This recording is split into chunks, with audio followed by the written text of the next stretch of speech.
It's October 26, 2021, 7 p.m.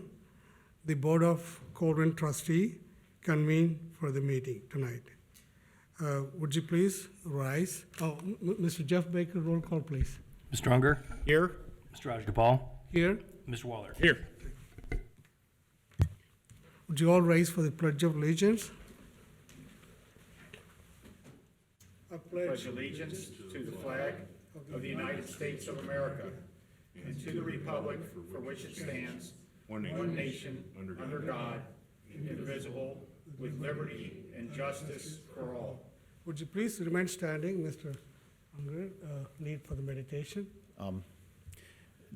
Next week is Halloween, and there'll be a lot of kids out running around and hopefully having a nice time on Sunday. And please, Lord, watch over them so that none of them are injured and that everything goes successfully. Also, on a different topic, the new Speedway store up on Colerain Avenue, there's a wonderful young guy, 43-year-old Brett Swaysgood, and they've got that store running. It's a great business in Colerain Township, and very sadly and tragically, when Brett was at work last Wednesday, he collapsed and passed away. And so I'd ask that you say a prayer for his family and keep them in your thoughts.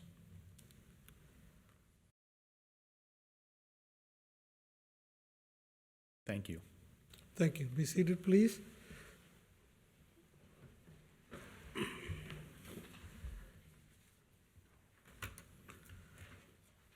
The next on the agenda is fiscal office approval of minutes. Thank you, Board. I have for you 3 sets of minutes for approval.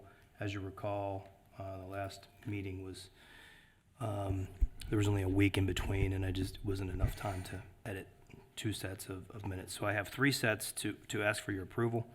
The first is the minutes of the special meeting held on September 28th, 2021. I motion that we accept the minutes of the special meeting held on September 28th, 2021. I second it. Any discussions? None from me. Mr. Baker, roll call, please. Mr. Unger? Aye. Mr. Rajagopal? Aye. Mr. Waller? Aye. Thank you. Secondly, I would ask for approval of the minutes of the regular meeting on September 28th, 2021. We have a motion to approve the minutes. I motion that we approve the minutes of September 28th, 2021 regular meeting. I'll second. Any discussions? Yes, I had sent you a correction on the name spelling on that. Yes, those I got put in corrections. there, and I think there was one other item. So that's all from me. Thank you. Roll call, please. Mr. Unger? Aye. Mr. Rajagopal? Aye. Mr. Waller? Aye. Thank you. And lastly, Board, I have the, ask for the approval of the minutes from the meeting held on October 5th, 2021. The motion to approve the minutes, From Yeah. October October. 5th. Okay, I thought you said something different than the 5th. I motion that we approve the minutes from October 5th, 2021. Second. Any discussions? None. Roll call, please. Mr. Unger? Aye. Mr. Rajagopal? Aye. Mr. Waller? Aye. Thank you. Thanks, Mr. Baker. The next on the agenda is the presentations. Yes, sir. Good evening, Mr. Rajagopal, Board of Trustees.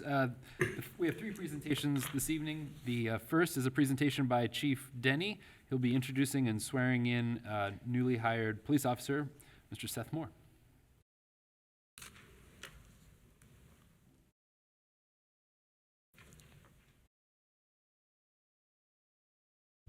Good evening, Board. Evening, Chief. Our newest officer, Seth Moore, is a Lockland High School graduate and a 2021 graduate of the Butler Tech Police Academy. Before coming to Colerain, Seth worked as a dispatcher for the Northeast Communications Center for 3 years. And he has the honor of being one of our first employees born after 2000, if that doesn't make you feel old. Wow. You ready? Tell who you brought with you. Real quick. So I've got my grandma right there, my aunts, my little cousin, my dad back there. Officer Sproul hires as well. Everybody else? Greg Hamilton, Greg Watkins, Hamilton Township. Adam Edwards over there, Hamilton County Sheriff's Office. Afterward. Raise your hand and repeat after me. I state your name. Seth Moore. Do solemnly swear Do solemnly swear that I will uphold the Constitution of the United States of America, that I will uphold the Constitution of the United States of America, the Constitution of the State of Ohio and its bylaws. the Constitution of the State of Ohio and its bylaws. I will abide by the Corning Police Department mission and value statement, I will abide by the Colerain Police Department mission and value statement, code of ethics, code of ethics, rules and regulations, rules and regulations, and police department policy and procedure. police department policy and procedure. I will faithfully discharge the duties I will faithfully discharge the duties of police officer of police officer in and for Colerain Township, in and for Colerain Township, Hamilton County, Hamilton County, State of Ohio, State of Ohio, to the best of my ability. to the best of my ability. Help me God. So help me God. Congratulations. Welcome aboard. Thank you.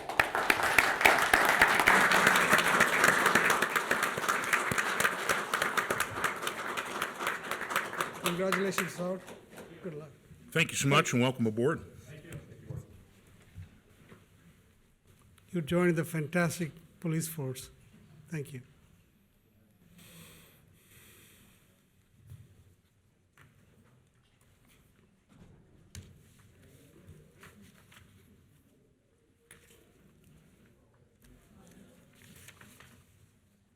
I think that might have been the most police departments ever represented in a swearing in.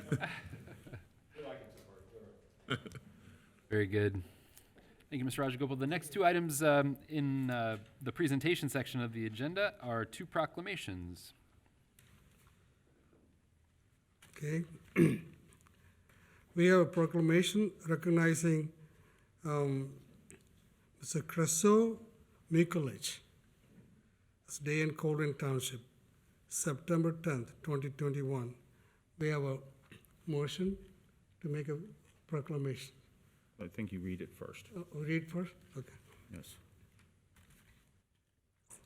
Be it proclaimed by the Township Trustee of Colerain Township that whereas Kreso Mikulic, owner of Vinoklet Winery and Restaurant, transformed a 26-acre Colerain Township dairy farm into a remarkable, stunning destination and the only working winery in Hamilton County, home to 12 award-winning wines.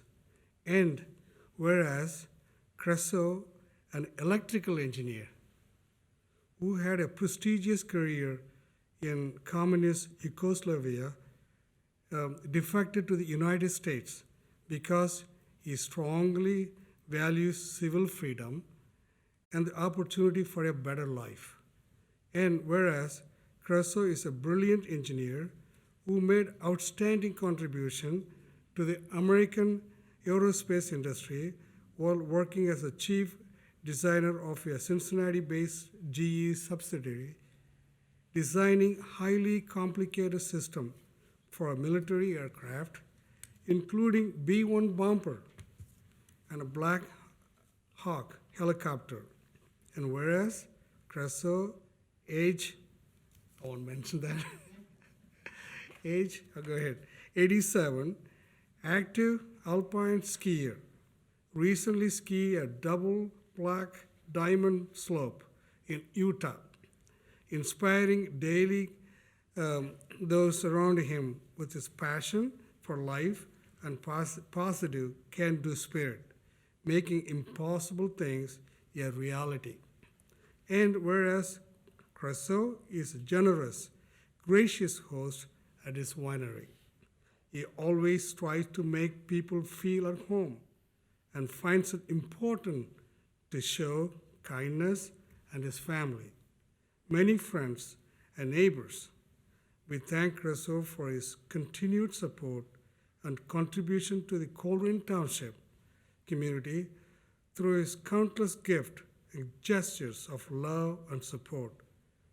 Be it proclaimed that the Colerain Township Board of Trustees does hereby recognize November 10th, 2021 as Kreso Mikulic Day in Colerain Township. We have a motion. I would motion that we approve the proclamation as read by Mr. Rajagopal. I'll second that. Okay, any discussions? But congratulations. Sir, you made this township so proud by your outstanding work you done for the winery. Each bottles of wine, it says made in Colerain soil. That shows your pride of Colerain Township. You make our township first in the place, and your contribution to our community is outstanding. And it is our great privilege to proclaim this honor for you, okay? And Mr. Baker, roll call, please.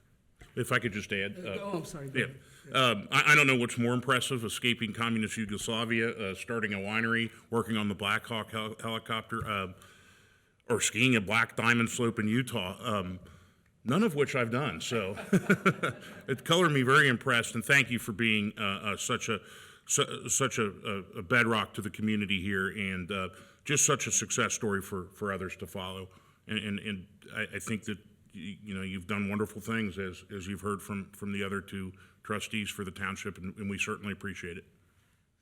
And what a great look. We always known you, known you for this, now you look like oh my God, it makes me really get a goosebump, and being your presence here in the township building and township meetings. So, go ahead, Mr. Unger? Aye. Mr. Rajagopal? Aye. Mr. Waller? Aye. Come take a picture.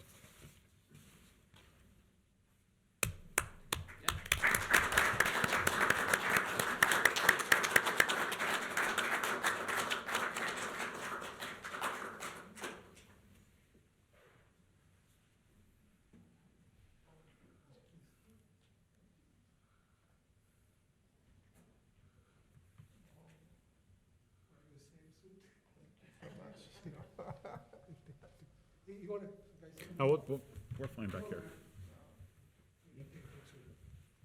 I'll just stand right in the background. Oh, you want to get back with me? I don't care.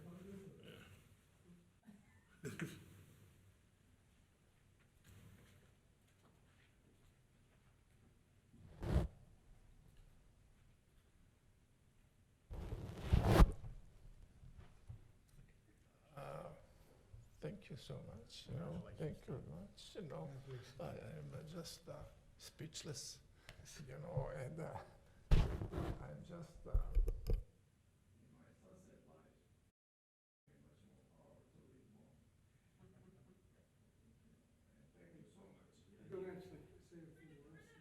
oh, well, talk about it. so.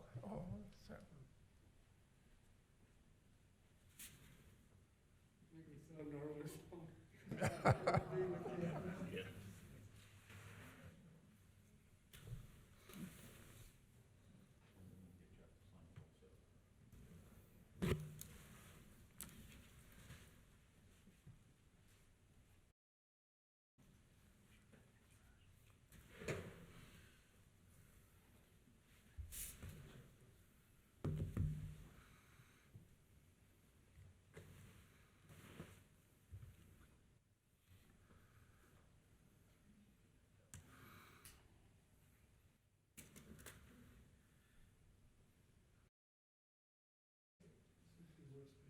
Turn the mic on, Raj.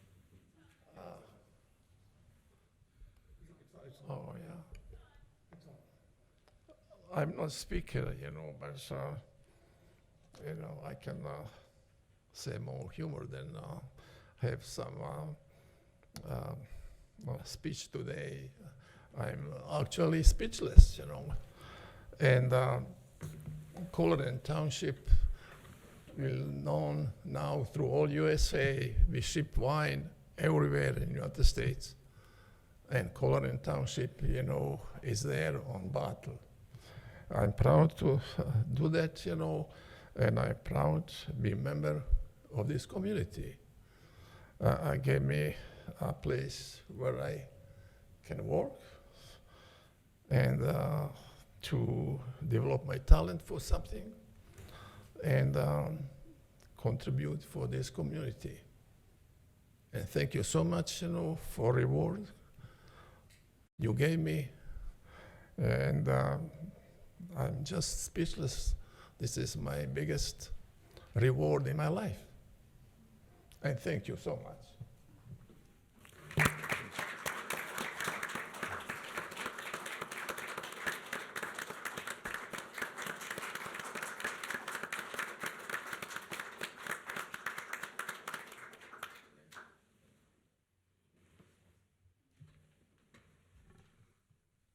What a great country we live in.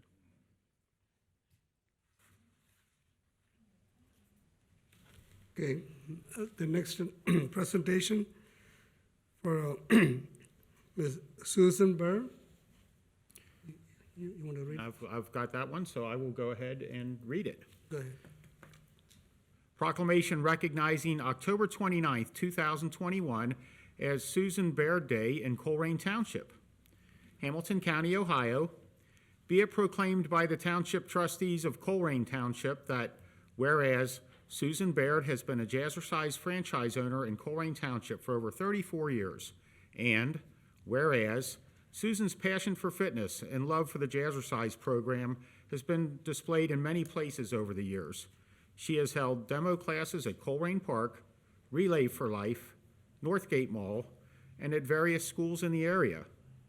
Susan also led a group of Jazzercisers down Colerain Avenue during the Bicentennial Parade in 1994.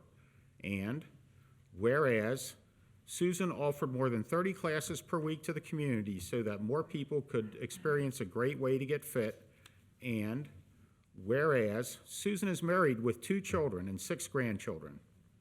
She is retiring on October 29th, 2021, and we thank her for her contributions to the Colerain Township community and wish her luck in her future endeavors. Therefore, be it proclaimed that the Colerain Township Board of Trustees does hereby recognize October 29th, 2021 as Susan Baird Day in Colerain Township, and I'd make a motion to adopt that this evening on the 26th day of October. I seconded in discussions. Congratulations, Susan. When you watch the replay of this, you'll know that we debated it and hopefully approve it. Yeah. Susan, thank you for outstanding service for our community, for our township. Do I say that? I'm going to personally present the award to her. Right. I think you're going there Friday. Thank you. mentioned. Thank you, Lisa, for representing her. And, thank you. But just to add that, again, 34 years, being your own business person is, you don't have anything, you never have a day off, you never have an hour off, and just to be kind of a cornerstone of the community and be such an important part of the community, Ms. Baird, I thank you so much. Thank you. Thank you. Mr. Baker, roll call, please. Mr. Unger? Aye. Mr. Rajagopal? Aye. Mr. Wallet? Aye. Thank you, Lisa, for coming join.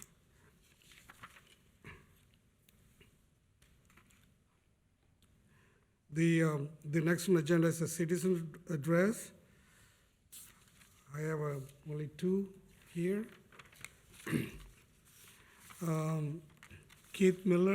Kathy, she came first. I'm sorry? Oh, Keith, come on, Keith.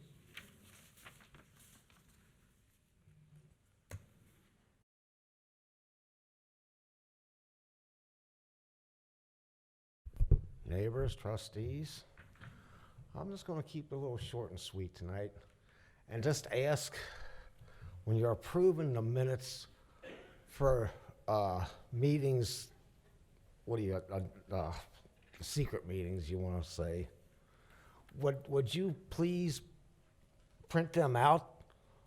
You're approving up minutes and none of us know what they're really about, so if you're going to approve of minutes for meetings, that we weren't really invited to, semi not invited to, I think we need to be a note out there saying what the minutes are. Can I get that for the township? And Keith, it's been published on the, in the agenda, the minutes, excuse me. It's, you know, all the agenda, we published that on Friday. The minutes also published. But if you want, you can put the copies in the front. They're about 50 pages. 50, it's a long pages. So it's all available, sir. all right then. Okay? Thank you. All right, I thank you then. Thank you, sir. Why we're getting that. The next is Kathy Morse, please.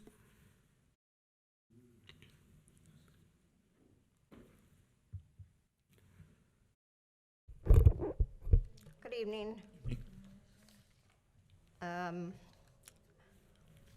I wanted to start out, I know I brought this up before and you've debunked it, but I'm going to ask again, when you approve to purchase something or a contract, if you would please say the amount of that contract during the meeting so that it goes in the record, because the agenda does not go into the minutes. So I think it's more transparent if you would put those amounts in the minutes. It's a record of proceedings, and I believe that should be in there. Also, the board hired earlier in the year a management analyst intern at $15 an hour, and I was unable to find that job description. So what is the management analyst intern do? And are they actively still analyzing? Regarding the personnel policies and procedures, the past 3 audits, a lot of the same problems have recurred. Lack of record recordings, making transfers of funds without board approval, failed to properly post official estimates of resources and appropriations to the accounting system, did not approve travel expenses prior to incurring travel expenses. Most say due to deficiencies in internal control. The township also overpaid the previous administrator $750 for mileage he was not entitled to. And you paid a higher level of coverage for COBRA for an employee to which he was paying a lower level. Certain expenditures exceeding contract amounts were not approved by the board. So I believe that would be, if a contract gets increased, that the board should approve that. In your new policies, which I'm glad you did, hopefully the board will start, or the township will start following those policies. As far as the gift donation policy, Mr. Waller mentioned to ask other townships about their policies. The state auditor said in an audit of 2020 that the expenditures are required for the good of all inhabitants. The primary objective of the expenditure is to further a public purpose. If administration wants to gift employees, the administration employees and the elected officials should all chip in to pay for it. It shouldn't come out of taxpayer funds. I also I heard we are losing Jackie from the Public Works Department, and I believe she's been a good employee, and we'll miss her when she moves on. That's all I have, thanks. Thank you, Kathy. Thank you. For the Kathy's concerns, in the administrative reports, Mr. Mills will address that concerns. Okay. The next on the agenda is administrative reports.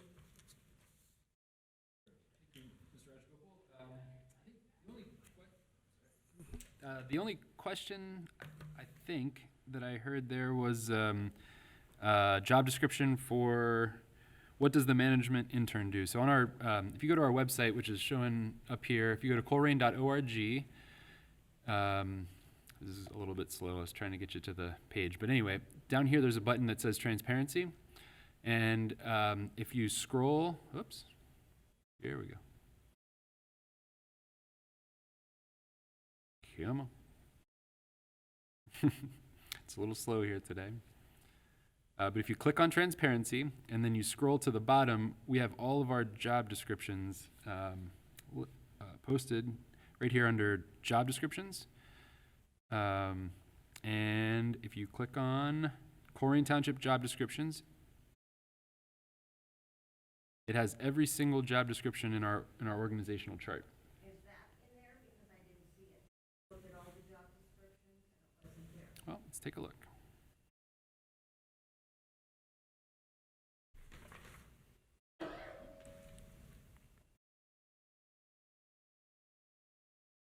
The hamster that runs on a wheel that makes the internet go is running slow today, I guess. Let's see. Sometimes if you turn it off and turn it on again. I'll blow on it. Okay, let's find it.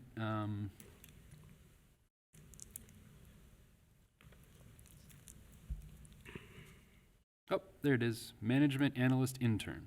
And so then if you click on that, it'll take you to the job description, which has the title and who it reports to, the salary, and then essential duties, the purpose of the role, the scope of the role, the essential roles and responsibilities, all that. So, and that's for every single one of our positions in our org chart. And again, that's, Sorry, I missed it, but could you give a little brief?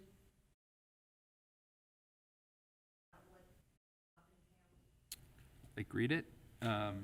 Sure, hang on just a second. Management Analyst Intern. Central roles and responsibilities may include, but are not limited to the following: special projects, leading cross-functional teams to make operational improvements, report generation, including data analysis and insight, assist with public records requests, assist with program research, grant writing, and other projects, produce external communications, assist with community surveys and engage with external stakeholders, develop and enhance department operations, performance data systems, other duties as assigned. And I think that was the only question. There were a lot of statements there, but I don't think there was another question. So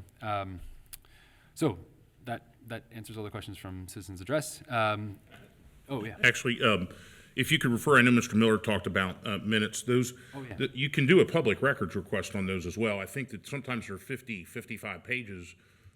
I mean, I don't know how many copies you would make, but 10 or 12, now we're talking about a ream of paper and the man hours to do it, and it's certainly available online. I know that some people don't want to go online or don't use online, but I mean, that can certainly be done through records requests, which can be done manually. That's right. And so there's two ways to get to the minutes.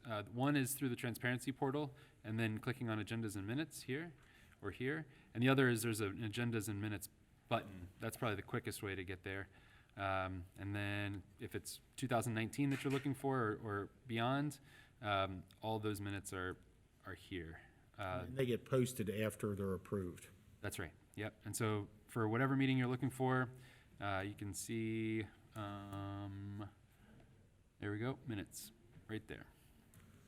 So that's how that works. All right. Okay. On to other administrative reports. Let's start with Chief Walls in the Fire Department.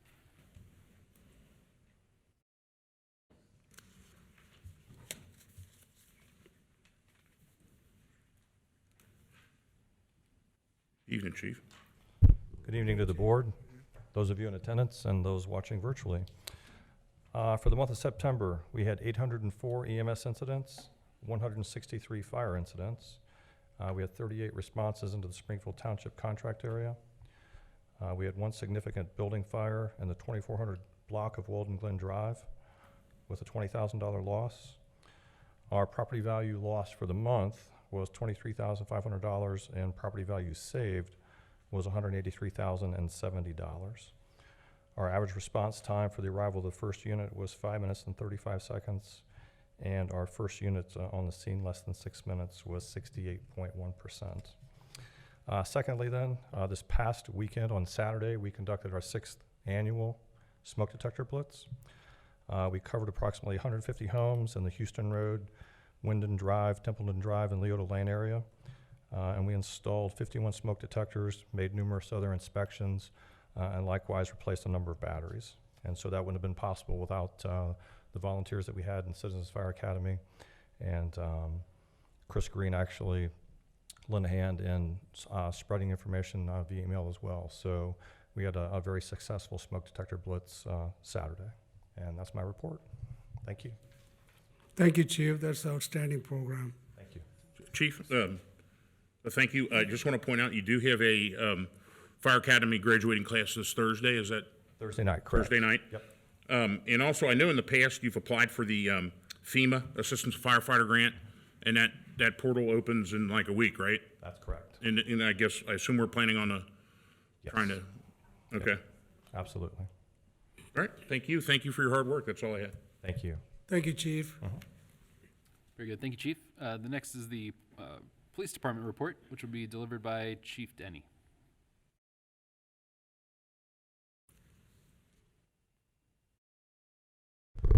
Good evening again. In October, officers responded to 3,650 calls for service. That brings the yearly total to 32,663 calls so far this year. They had just over 4-minute response time to emergency calls. They made 92 traffic stops, and in those stops, they made 12 OVI arrests. We had 4 uses of force, 3 vehicle pursuits, and 146 physical arrests. Busy month. Property maintenance side, we had 166 property maintenance violations. 41 of those were trash or litter. So we're starting to get some input from the residents to help us find some of these issues. We had 40 abatements, impounded 10 junk vehicles. We had 23 housing court referrals. We were notified that we received a grant for bulletproof vests again this year, so I think it's around $6,000. We'll have that in front of you at the next meeting for acceptance, but we were glad to see we got that. And 14 of us went to Washington, D.C. to put Dale Woods on the National Law Enforcement Memorial in October, so that was a bittersweet event. We represented the township well, I think, and we gave Dale the final honor that he'll have there to be on that wall forever. And kind of along the same lines, October was Move Over Month, where we've encouraged motorists to get out of the lane of traffic when they see flashing lights from a fire vehicle or police vehicle or a tow truck. And ironically, just over the week, we had one of our officers struck on 275 in her cruiser for the same reason that people weren't getting over. She is going to be okay. She's recovering at home. But again, if you see those flashing lights, please move over out of the lane and give these people some safety as they do their jobs. Chief, thank you. I understand, was there an officer in Hamilton, was it a Hamilton County officer that was also injured the last week? Yes. Yeah, I'm not sure what department it was, but yeah, there was another, I don't know if it was State Patrol maybe. Yeah, I'm not yeah. sure. Yeah. Just a couple quick, so I'm catching up. I had an opportunity to talk to some people at the state and the federal level, so I'm catching up on free money. So the Ohio AG's office has the Ohio Peace Officer Training Academy. Is that something that we plan on?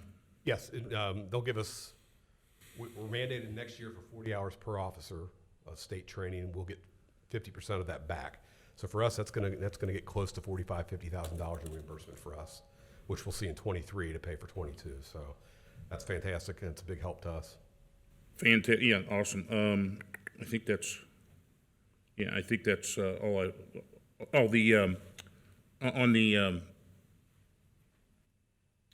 I've completely lost my train of thought. It must not have been that important, so we'll just move. Yeah, there we go. Yeah, thank you. I'll have a question.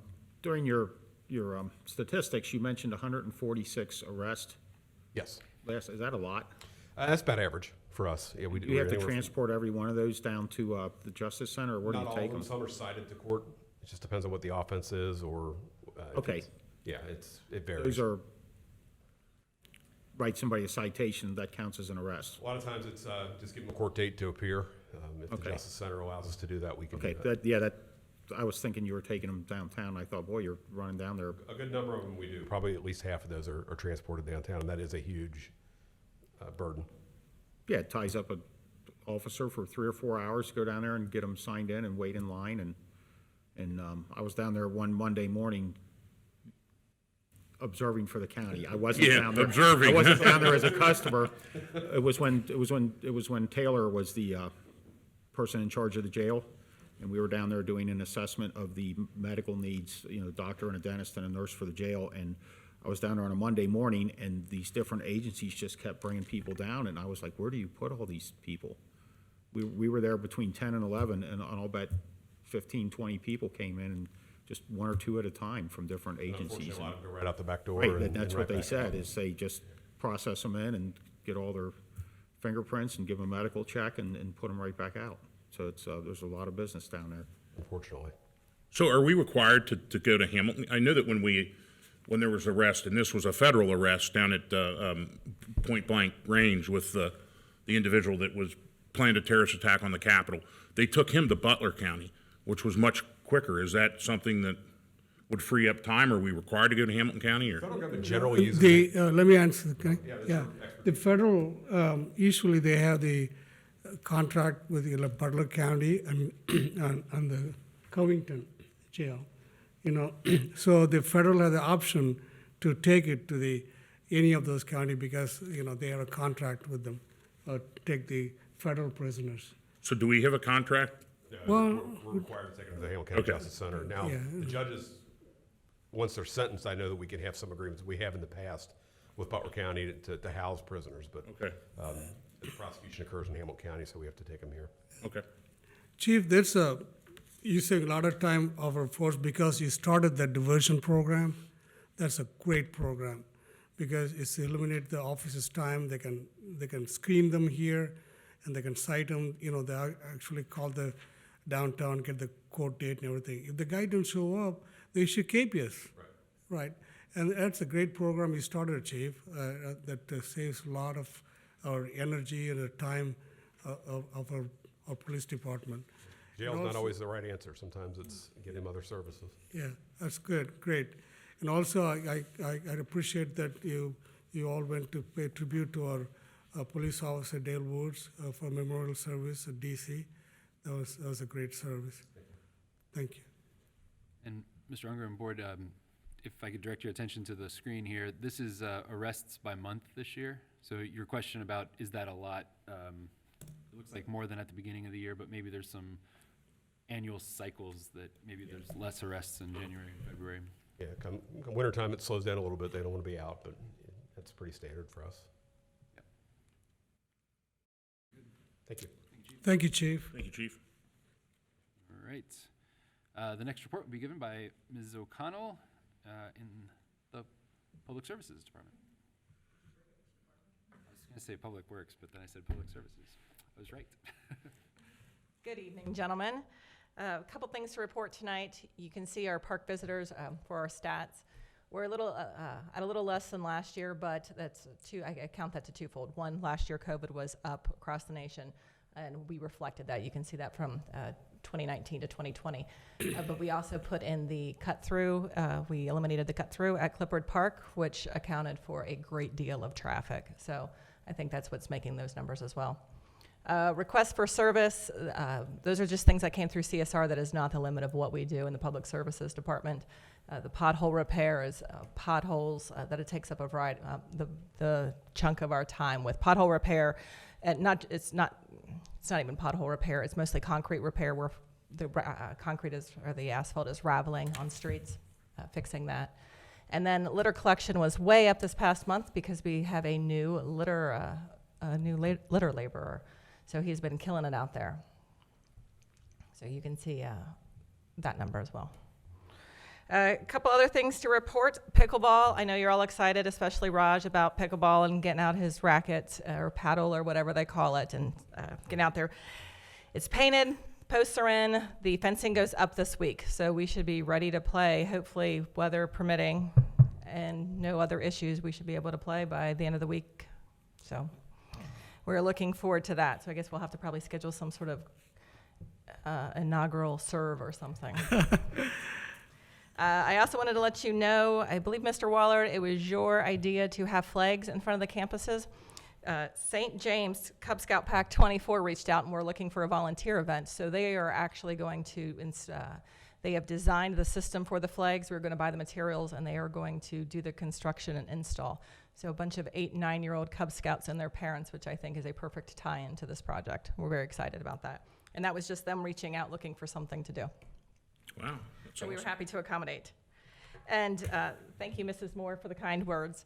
Yes, I am leaving. I wanted to thank everybody. This isn't my last meeting. I'll still be here until Thanksgiving. But I wanted to thank you guys, the elected officials, staff, the community, for everybody's support. Colerain is a community that loves the community. Everybody, I have not seen a community, and I've been in several communities, that has such an outpouring of civic pride. So it has been my pleasure to work for you all. This was just an opportunity I could not pass up. I was not looking for a position, but it's in my first true love, Parks and Recreation, so I'm very excited.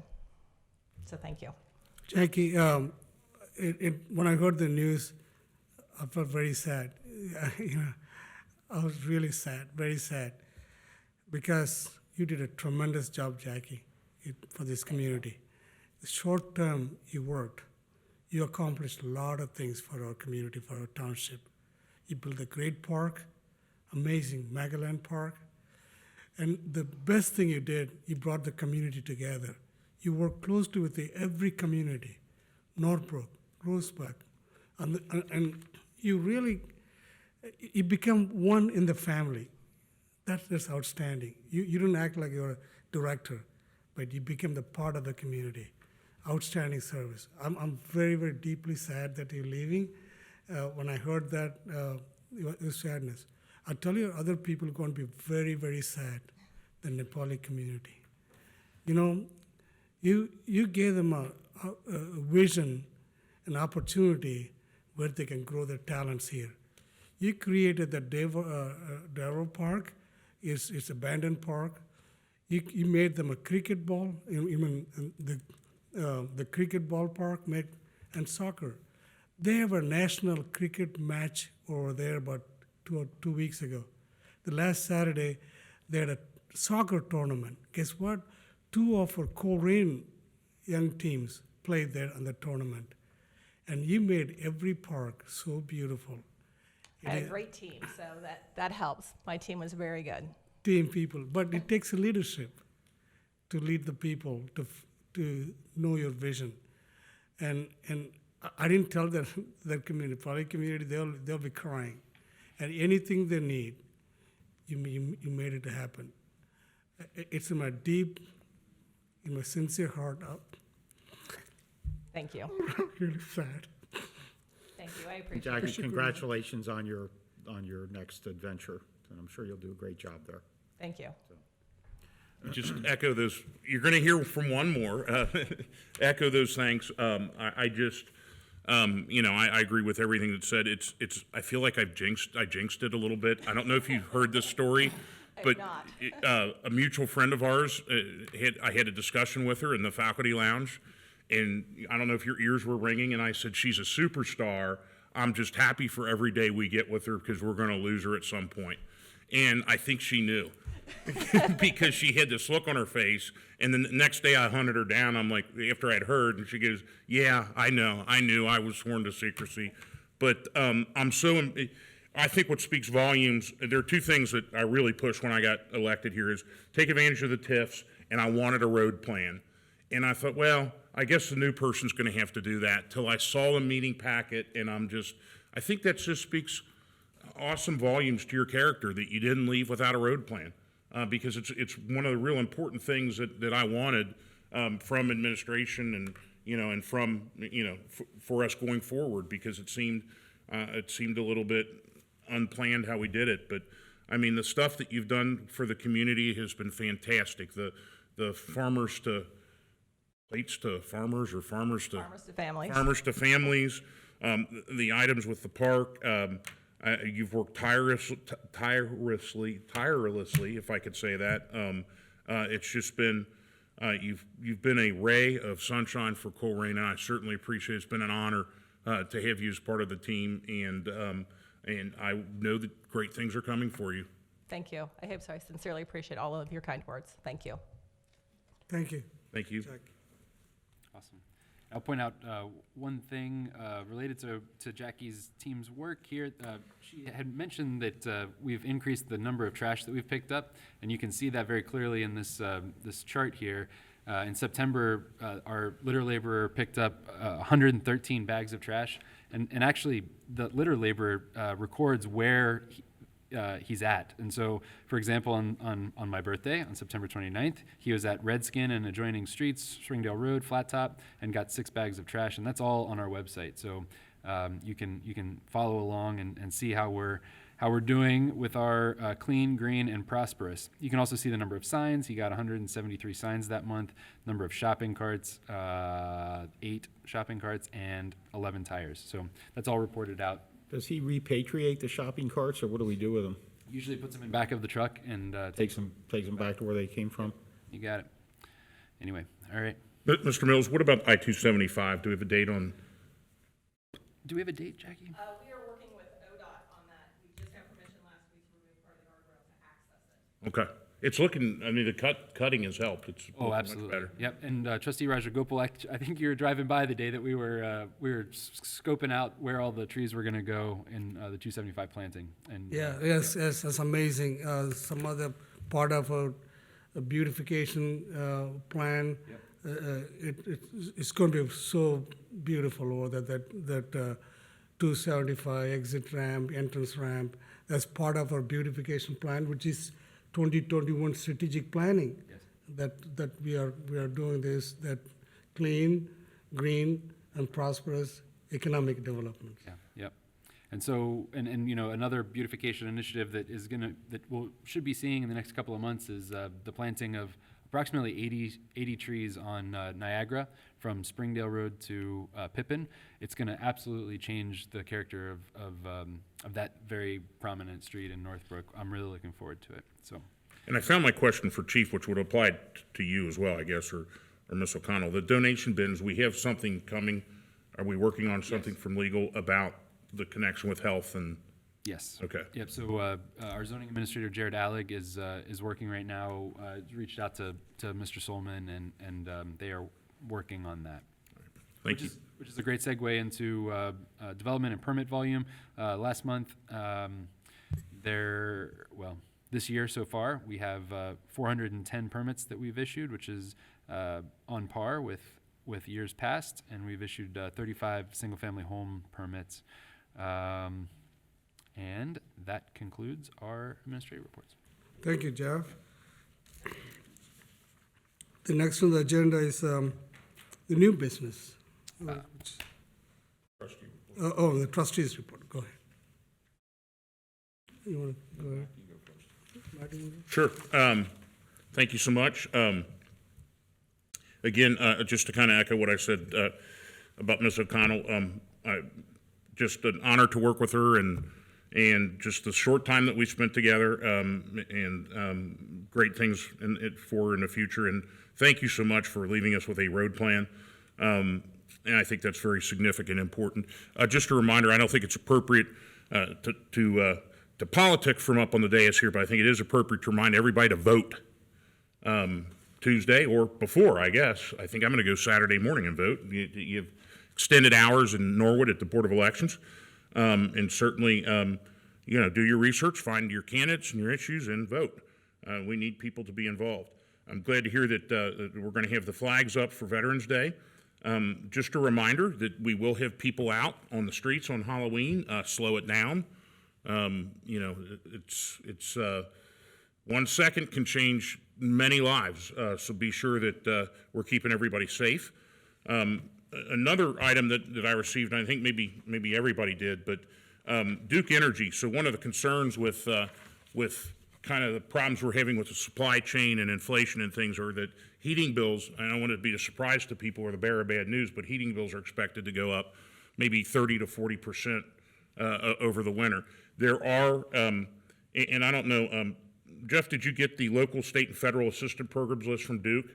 If we can link that for folks that are, there are a lot of things available, everything from budget billing to Patriot Plan for people that serve in the military, National Guard, military reserves, to percentage of income payment plan. And there are things in place that you know, if you're attempting to pay your heat bill and you can't afford it, especially since things have been increased so much that, you know, they'll work with you to keep the heat on. We don't want people kind of falling victim to that. A couple of things on the federal level that are really kind of helpful. Senate, the U.S. Senate met with and pushed forward to the House the State, Local, Tribal, and Territorial Fiscal Recovery, Infrastructure, and Disaster Relief Flexibility Act. Maybe that's why the acts are like 3,000 pages. The titles are several. But this would give us more flexibility for ARP funds, which I think is important. So, you know, if you have a connection with your House of Representatives, encourage that. I know I talked to Mr. Mills about the ODOT Township Stimulus Program, which there are up to $250,000 per project we plan on pursuing. The U.S. House is also considering two things that I think would be helpful in applying to Colerain Township.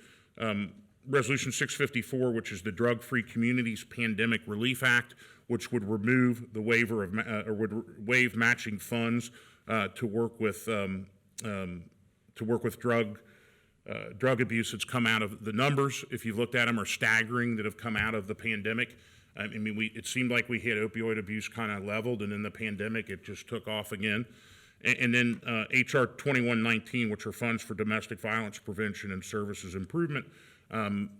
Things like organizing workshops for people to address items like that, and so that you know what to do. And I think that you know, one of the problems is that a lot of people that face that situation are scared and don't know where to turn.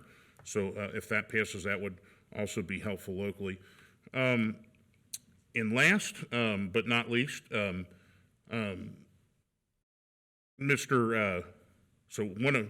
one of the things that just, I guess as you grow older, this happens, and I know that Mr. Dieters had this teacher, and Mr. Solomon had him, and I had him. Just for those St. X grads watching, Mr. Husong, rest in peace, taught at St. X High School, taught creative writing, which honestly was never my cup of tea till I took him from 1964 to 2014, and he passed away recently, and just kind of reflecting on that and just the amount of lives he influenced.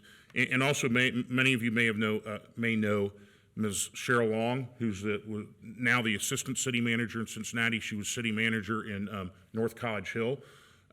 Ms. Long and I politically on a national thing wouldn't agree on one issue, but we saw eye to eye on how to run a city when I was at North College Hill. And unfortunately, her sister was one of the bystanders that were murdered in the West End shooting several weeks ago at the age of, I think, 25. She leaves behind an 8-year-old boy, and she was at the store picking up some snacks for him. So, you know, the violent spike in Cincinnati is sad, and there's a randomness to it that's even more sad. So if you could keep those folks in your thoughts and prayers as well, and that would be it for my report. Thank you, Matt. Daniel. Sure, thank you, Raj.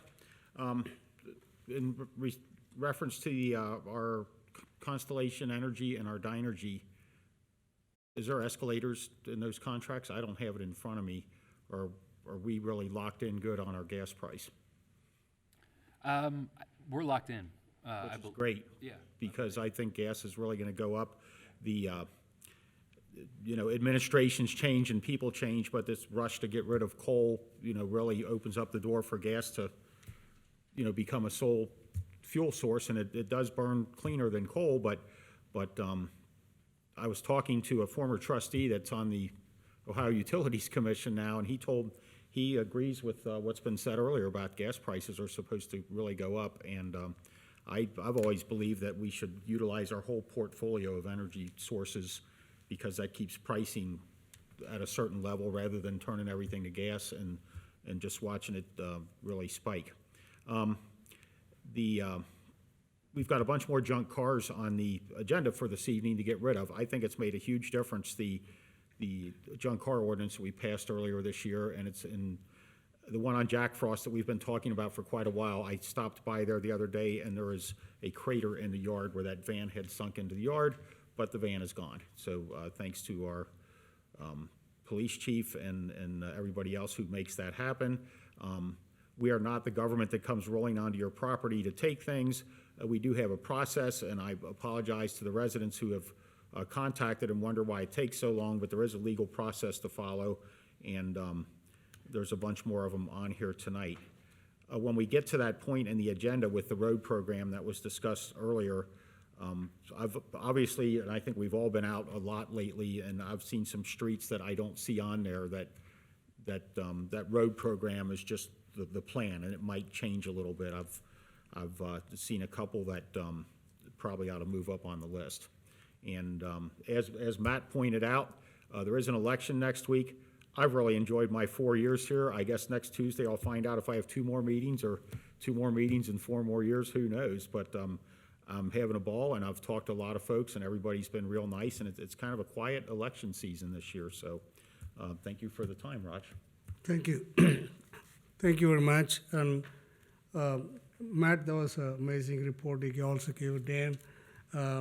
I strongly believe this is the best board, one of the best board ever had in the Colerain Township. All the 3 trustees, we worked together. We accomplished a lot of things. 4 years ago, I ran this time, and people believed in me, trusted me. They elected me to serve the township. I promised things, and things I will do, I did it. Build the roads is my main roads, sidewalks, number 1, lots of sidewalks, lot with the grant money. We build the parks and, like what Jackie was mentioning about the road program is amazing program we ever had now. And we made this township fiscally responsible. We have a surplus money, ever been in the township. What I'm asking is the 4 years ago, you gave me the opportunity, then I'm asking again, this election, that next Tuesday, give me opportunity to serve again the township. It's because I have things that I have in my mind, what promised the economic development, Colerain Township, the best place to live. Mr. President, I think it's, respectfully, I think it's inappropriate to discuss personal platform items. It's not platform, it's things that I have done, that things that I'm going to do. That's all. This is not using as a platform. This is a thing, my duty to serve the people. That's all I'm trying to mention about. Okay? Thank you. Thank you very much. Very good. Next item on the agenda is new business, and we have a number of items in the public safety departments. I'd like to invite Chief Walls up first to discuss the continuity of operations plan and the emergency operations plan.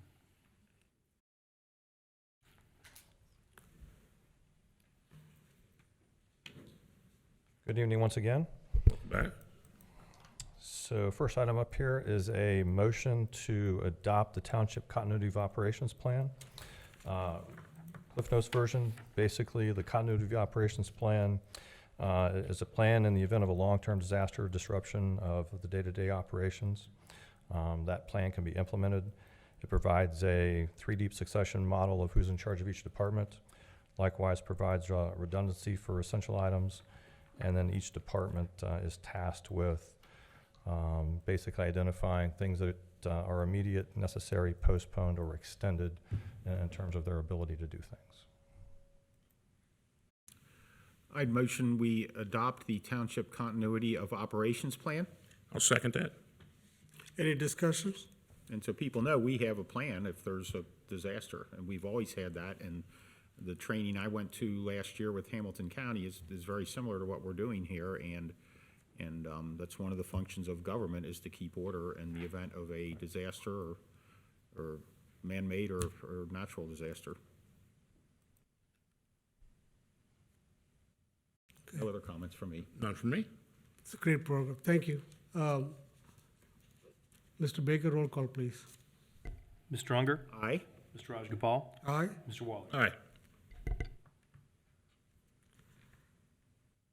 Next item is a motion to adopt a township emergency operations plan. That plan details the additional responsibilities given each of the township's department during a disaster. It aligns with that of Hamilton County Emergency Management Agency. Likewise provides a unified reporting system for any additional expenses that might be incurred during that disaster. I'll motion to adopt the Township Emergency Operations Plan as provided. And I'll second it. Any discussions? None from me. None? Sir, on the emergency plans, we talk about the sirens. The people live, I live in West Side. During the emergency siren go off, we barely can hear it. This is a lot of residents also. We talked about this. Many times there was a severe weather came through our part of, this around the Colerain Township area. Okay. The sirens were not loud enough. So how are we going to better the program? We'll get with Hamilton County EMA and we'll have a discussion about that, and we'll see where we can go with that then. Okay. Thank you. Thank you, Chief. Okay. Any further discussions? None? Not from me. Mr. Baker, roll call, please. Stronger? Aye. Mr. Rajagopal? Aye. Mr. Waller? Aye. Thank you. Thank you, Chief. Thank you, Chief. All right, the next items are from the police department, will be handled by Chief Denny.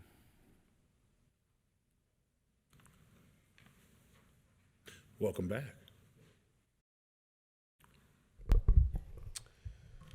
A couple motions tonight. First is a motion to issue a noise permit for St. John the Baptist for November 13th, 2021 from 6 to 11:30 p.m. I motion we approve the noise permit for St. John the Baptist for their school fundraiser, as it says on the permit. I'll second that. Any discussions? None. Nope. Mr. Baker, roll call, please. Ms. Stronger? Aye.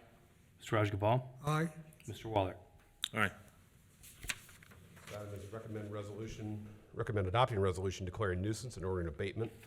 This resolution allows for the removal of uncontrolled vegetation and/or refuse at the following properties: 2843 Cranbrook, 8300 Colerain, 3332 Galbraith, 9721 Gibraltar, 2909 Greenbrook, 8806 Nabita, 2557 Niagara, 2650 Niagara, 2659 Niagara, 3251 Orangeburg, 3260 Orangeburg, 3545 Redskin, 2445 Shone, 3213 Springdale, and 2641 Washington. I motion that we approve the resolution declaring nuisance and ordering abatement of the properties that were read into the record. I second it. Discussions? None. Just keep it up. Thanks for doing this, Chief. Thank you. Mr. Baker, roll call, please. Ms. Stronger? Aye. Mr. Rajagopal? Aye. Mr. Waller? Aye. Next item is recommend adoption of a motion to declare an order abatement of the junk vehicle at the following property: 2909 Greenbrook Lane. It's a white Chevy Cavalier, a 2002 model. I'll motion to declare a junk motor vehicle on 2909 Greenbrook Lane, a white Chevy Cavalier 2002 model with the identification as noted in the packet. I'll second it. Any discussions? I'm surprised those old Cavaliers ran forever. I guess that one's, I had bought a 98 for my daughter to drive to college, and that thing just ran and ran and ran. I guess they all rusted out though over the rear wheel wells. It's like 19 years, is it? Yeah, I'm surprised it finally died. That's all.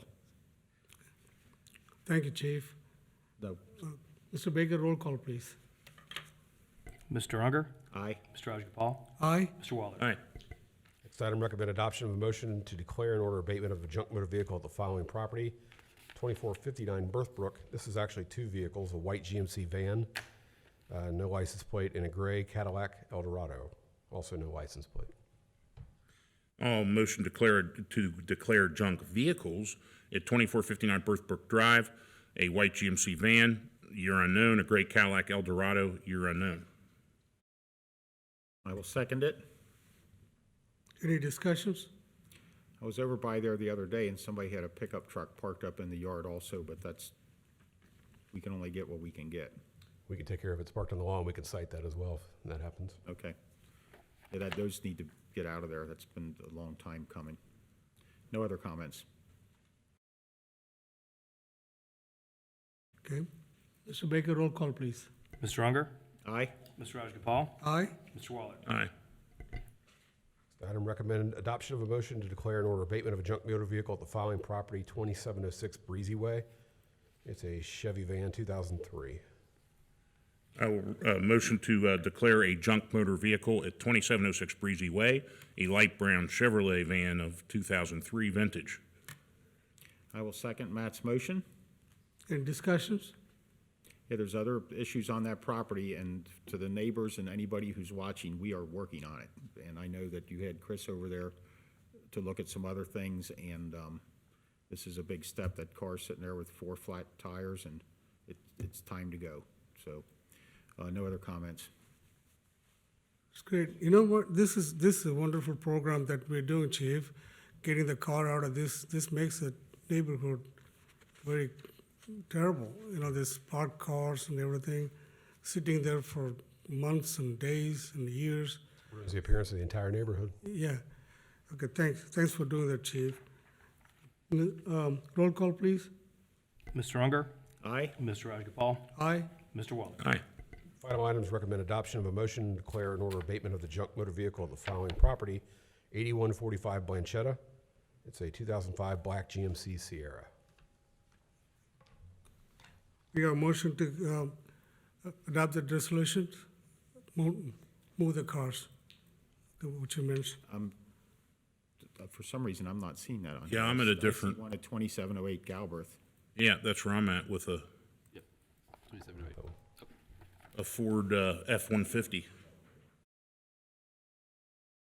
No, that was, no. Start again.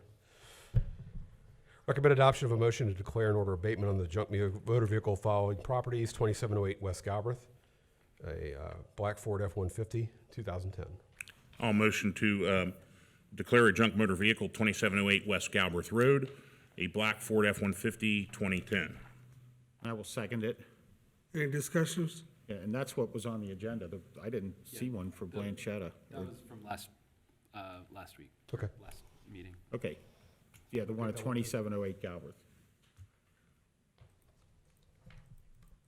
Okay. Any discussions? No. Nope. Mr. Unger? Aye. Mr. Rajagopal? Aye. Mr. Waller? Aye. Thanks, Board. Chief. Thank you, Chief. Yeah, next items of new business are in the Public Services Department, and we'll begin with a discussion of road maintenance funding led by Ms. O'Connell.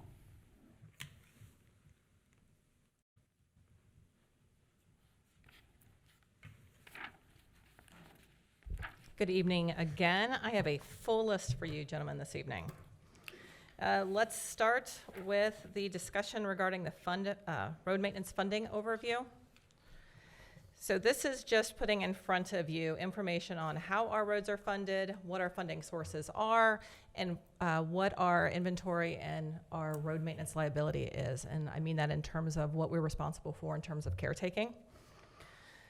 So I'll just hit the highlights for you because I'm sure that those of you who love data, you will be able to dive into this a little more detail. But we have 495 streets in Colerain, which are 115 road miles. Those are not lane miles, those are road miles. If we take $139 per square foot, we have approximately or $139 a foot, we have approximately $84 million of street maintenance liability. We have an average budget of about 1.25 a year. That's when I put this together. We've since come up with a modified budget. But that means that we have a 67-plus year road repair cycle. So to put that in layman's terms, if we pave your street today, we will get to it in another 67 years. So there's funding option, or where our funds come from are on the back. What we need to, which I want you to keep in mind with this, though, and what I'd like the public to keep in mind if they're looking at the same funding sources, is that the Rumpke settlement, we use up $1 million annually from that. So the township has dedicated, that's our only source of dedicated funding for road program per se. The other things fund the road program, but out of that pot also comes not just road program, comes salaries, equipment maintenance, benefits, grant matches, special projects, anything related to roads comes out of all of those pots. So it's not just asphalt on the ground. There's a grid on the third page that just shows the distribution by townships. So I did a survey of the other townships where their dedicated funding comes from, how much it is, what their road miles are, and how it's broken up. So you can see some townships have levies, some have JEDs, some have TIFs. There's a variety of funding in there. So there's different ways we can fund the road program, just to put this on your radar. But I think we can all agree that a 67-year road cycle is not sustainable for anybody. So the list that we're going to get to in a minute for the road program, yeah, there's a lot more streets that could be on there, but we only have a limited amount of funding every year, so we have to divide that up as best we can. So TIFs, levies, special assessments, and then OPWC funding. So that's great, it's grant funding. That process is highly competitive, though, for a limited amount of dollars, and it only goes to the worst roads. So that is not it's a way to supplement the budget. It's not going to be a way to sustain the budget. So it would be, what we would like you to do is take a look at this and have some discussion on what do you see? What options would you like us to pursue? What kinds of numbers would you like to see? What kinds of policy drafts would you like to see? And I'll just mention one other creative funding source. Some communities, some townships allow for, if your road is lower on the list and not scheduled to be paved, if you can bump it to the top of the list by getting your neighbors to agree to pay a portion of that. So it's basically it's like a road levy just for your street. So it's a special assessment district where you say, yes, we will pay, half of the cost ourselves, and we spread that out over 10 years for each of the property owners, and that's a way to get your street to the top of the list. And then that would be assessed to your taxes over the next 10 years or something like that. So Springfield Township does something similar to that. They don't do any roads unless they are funded by the special assessment. So 50% or more of the people on your street opt into this assessment, and they use a 1 mil, they set it as a 1 mil of your property value over a 10-year period, because they say that's the lifespan of the road. So that helps offset some of the funding, because it's obviously having a direct reflection on your property value. That's how they do it. They also take PCI into consideration. If there's more than one, it's a little slow roll on getting it started, but if there's more than one, they rate it by PCI. This is a way to stretch the dollars. Jeff, that's the project that we're talking about, the SCIP funding. Remember the 50% the federal pays? Explain so that people will know. We talked about the road. That SCIP project, the 50% the federal grant. Sure. Okay. Do you want to talk about that? On the 20, you want to talk about this? SCIP So loans and SCIP grants? how the people can, the street, they can build this. So we can apply for these projects, but like I said, those are highly competitive projects, and they only go to the worst streets. And you rate higher, the worse your street is, and the more money you're willing to kick in, which also comes out of the pot. So it's really great if your street is really bad, and not just your asphalt, it's asphalt, curbs, your infrastructure. It's a great program to help fund that. But Mr. Unger, I think you sit on the integrating committee, don't you? I'm the alternate. Okay, so there are dozens and dozens of programs submitted every year, and we submitted some of our worst streets last year, and we didn't even come near to rating low enough or high enough for the funding. And so our strategy has been to partner with the county who will apply for county roads in Colerain Township. For example, East Miami River Road is not a township road, but it's in our township. So we put our weight behind a county project that's in our community, and thereby get better roads, and we don't have to pay for the match.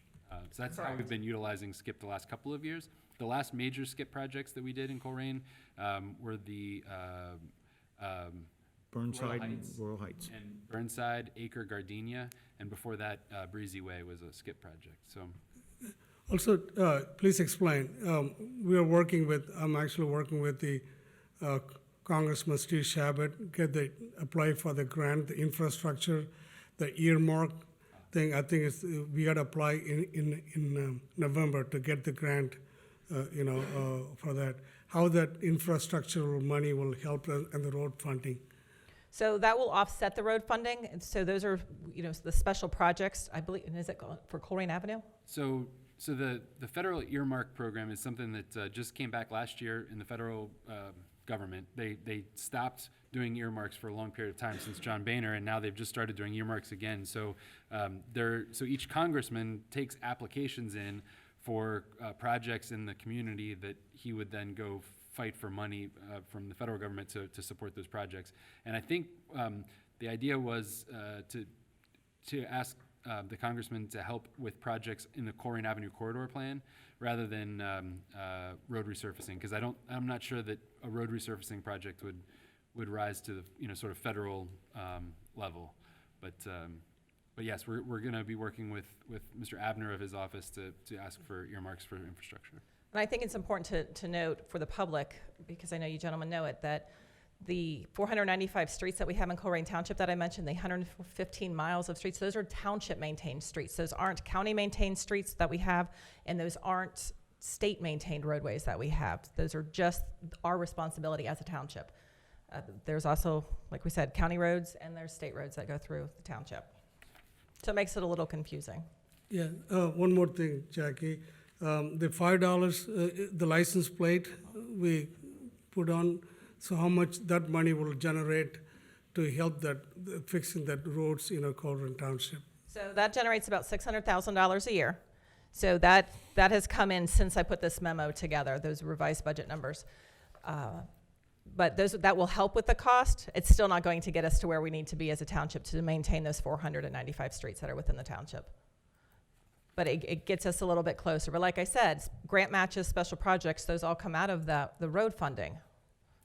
Yep, and when Mr. Weckbach did an analysis in 2018, I believe his number was $4 million is what it takes to get on a 30-year cycle.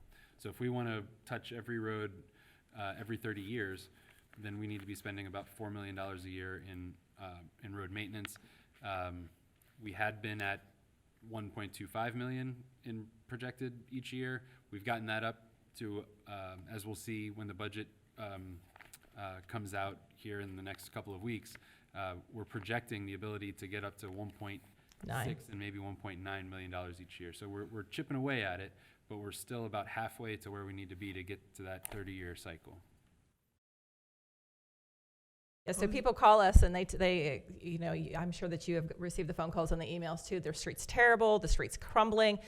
And yes, it is, and it might rate an F, but you might be the 142nd worst F we have. You're not the worst F. So that's part of it too, and that's a hard pill for some people to swallow. So how do you list that category, which is street is, how do you categorize it, list them? What type of criteria you use? So for the road program, we use we start with the PCI, which is the Pavement Condition Index. It's rated on a 100-point scale. We rate the curbs and we rate the roadway, and they're weighted. It's not a one for one. The curbs don't rate as equal as the roads do. But the PCI is the first one that we go by, and then we go by what's the rideability, what's the infrastructure, do we have catch basins that are failing, are there other problems with the road that are compounding the issue? What's the traffic like on those streets? How many houses are on those streets for the traffic? Is it a cut through? Is it how many streets can we get in with the amount of money we have? So if we have $400,000 left, let's say we have $200,000 left, can we eke out 4 of the worst streets in that, or is there one big street that we can do with that? So there's a number of factors that go into it. And I do want to say we've talked about, we've mentioned developing a road program for during the meeting a couple times. The staff did have, but they had a working road program, and they had an idea of what they were going to do, and that we've had a written road program for about a year. So we don't go through this as a, taking the temperature. They've had a working plan, and it's a bit of a science, and it's a little bit qualitative, and a little bit quantitative, a lot quantitative, a little bit qualitative. So. Thank you. Go ahead. Any other questions about funding, special assessment districts? What I'd like to do is present the board with in the future meetings, present the board with a draft policy for those special improvement districts that would allow us to, get more money into road projects by creating special assessment districts that folks would petition into if they wanted. We can certainly talk about that. So. Yeah, and I would also encourage you, I know Springfield Township has had this plan for a while, and like I said, they don't do any streets unless they're part of the special assessment district now. I would encourage you to speak with them as well if you're interested. And we can certainly get you, we have copies of what their program looks like, but the anecdotal information may be good as well. So the county engineers, the funding is only 20%? The county doesn't pay anything for our. Here it says county engineers 20%. What is that? Special projects 40,000. Yeah, they're called the 20% funds we get from the county. So every year our allocation is approximately $40,000. Last year we used it to do the catch basin project to catch up on those. What we have been doing since $40,000 in terms of roadway is not a big sum. We usually roll it into 2 years and do a bigger project with it. So if we may do a head wall with it, we may do catch basins with it, we may do something else bigger with it that's not on the normal radar. Thank you. So do we need a motion to adopt the plan then, or? That was just a discussion. So Right. The next item is the 5-year plan. Okay. So in your package, you had a 5-year plan. There was a typo in that plan, so I do have a revised plan for you. There was a street that was on there twice in 2 different years. But so before you is a motion to adopt a 5-year road program. The rationale is, as I said, we evaluate the roads periodically. We try to get the PCI about every 2 years or every 4 years. It is a very time-consuming process. So right now we're working off the 2020 PCI. So we start with those numbers, with the quantitative piece of that, rating the streets, rating the curbs, rating the infrastructure. Those get distilled down into numbers. We also put a grade system with them because it's a lot easier for people to rate a grade or to see a grade and realize that, you know what, my kid's not doing so good with they've got a 58. However, in our road program, a 58 is about an average. So we'd like to grade on the curve a little bit. But so we've attached the 5-year road program for your review. You can see all of the things on this. This is all of the data that we have for each of the roads that we've put into the plan. We try to balance it in terms of also geographically. Is there one more street in the subdivision that we just need to finish to finish out that subdivision? That way we don't have to go back there for another, hopefully not 67 years. Period of time. For a period of time, thank you. So is that one of the things? Is there another issue that's going on? We try to also make sure that we're not getting ahead of county work or any Duke work or anything like that, that we're going to do a nice road and then they're going to come behind it with a major sewer project or something. So as you can see, this is based on a 2-inch mill and fill. We have an average.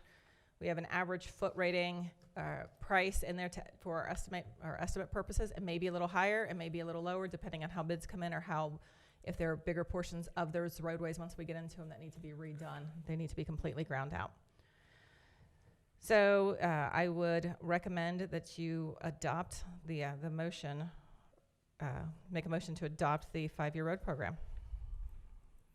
I motion that we would adopt the 5-year road program, I'll second that. Any discussions? and as time goes by, things might change on it, but we have a plan, so. Yeah, so how this works, so we have a plan, but over the winter, something may go awry on one of the streets, and a street that was, not slated for until 6 or 7 years, that wasn't on our radar yet, we have to bump up because it got so bad over the winter. Or another one didn't get as bad as we thought it would, or something else happened. So it's a little bit in flux. We do sub out every once in a while because something got worse over the winter, frankly. Right, and that's what I meant is, for those watching and wondering if there's streets on there, this is a plan, so we have a plan, but, sometimes things change, so. So Yes. my concern, and this is nothing that anyone in this room can control, is that we appear to be entering a time of perhaps some high inflation rates. And if we get a infrastructure bill and a Build Back Better and pump another $4.5 trillion into construction, I anticipate that these supply chain problems will continue and that inflation may continue as well. So we have this kind of guesstimated upon what this would cost currently now. Yes. I guess we need to kind of, in my view, kind of be cognizant if this stuff goes up 35% for the next 12 months, we punt and maybe not spend at that high rate. And is that kind of built into this at all, or? I mean, because I think that any inflation that we'll encounter will be not long-term, and it'll maybe be 8 to 12 months, but not past that. Yeah, I think, so the way I envision this working is, we've established a 5-year plan, and that's aspirational, and that's contingent upon all of the variables that could occur.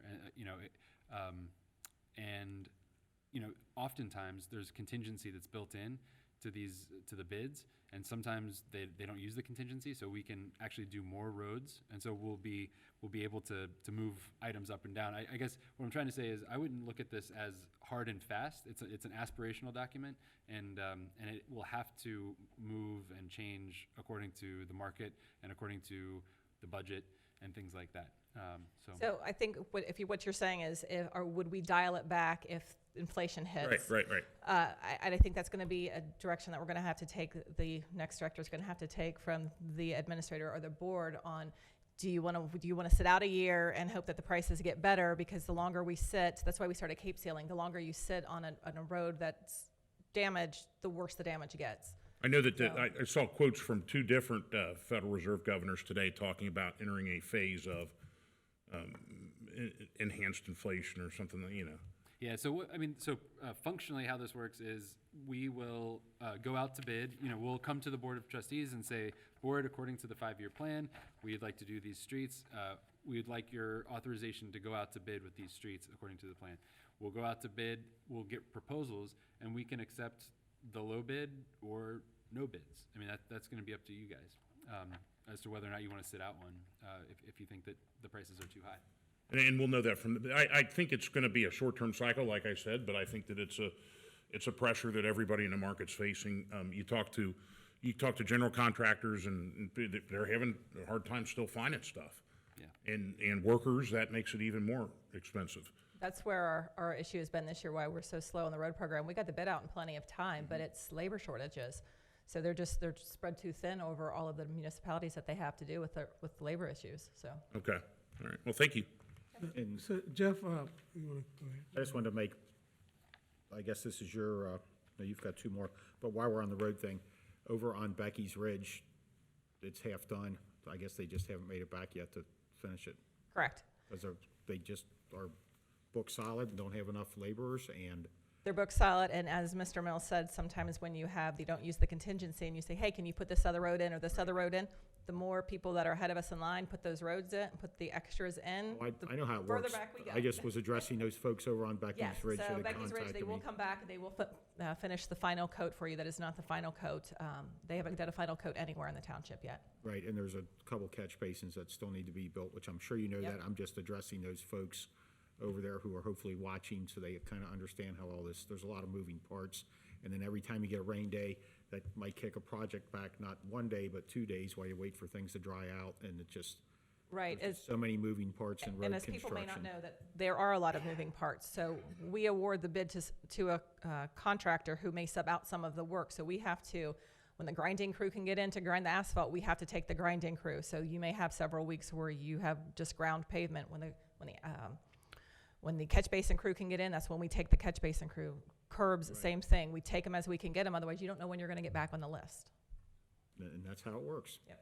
So, Jeff, no, we are developing the 2021 strategic, 22 strategic goals and planning, everything. Now, how that 22 budget correlate with the 5-year road funding things? Yeah, absolutely. So that will, the streets that you see here on the 2022 list, those will be budgeted for in the strategic plan and budget, and then they would be brought to you all.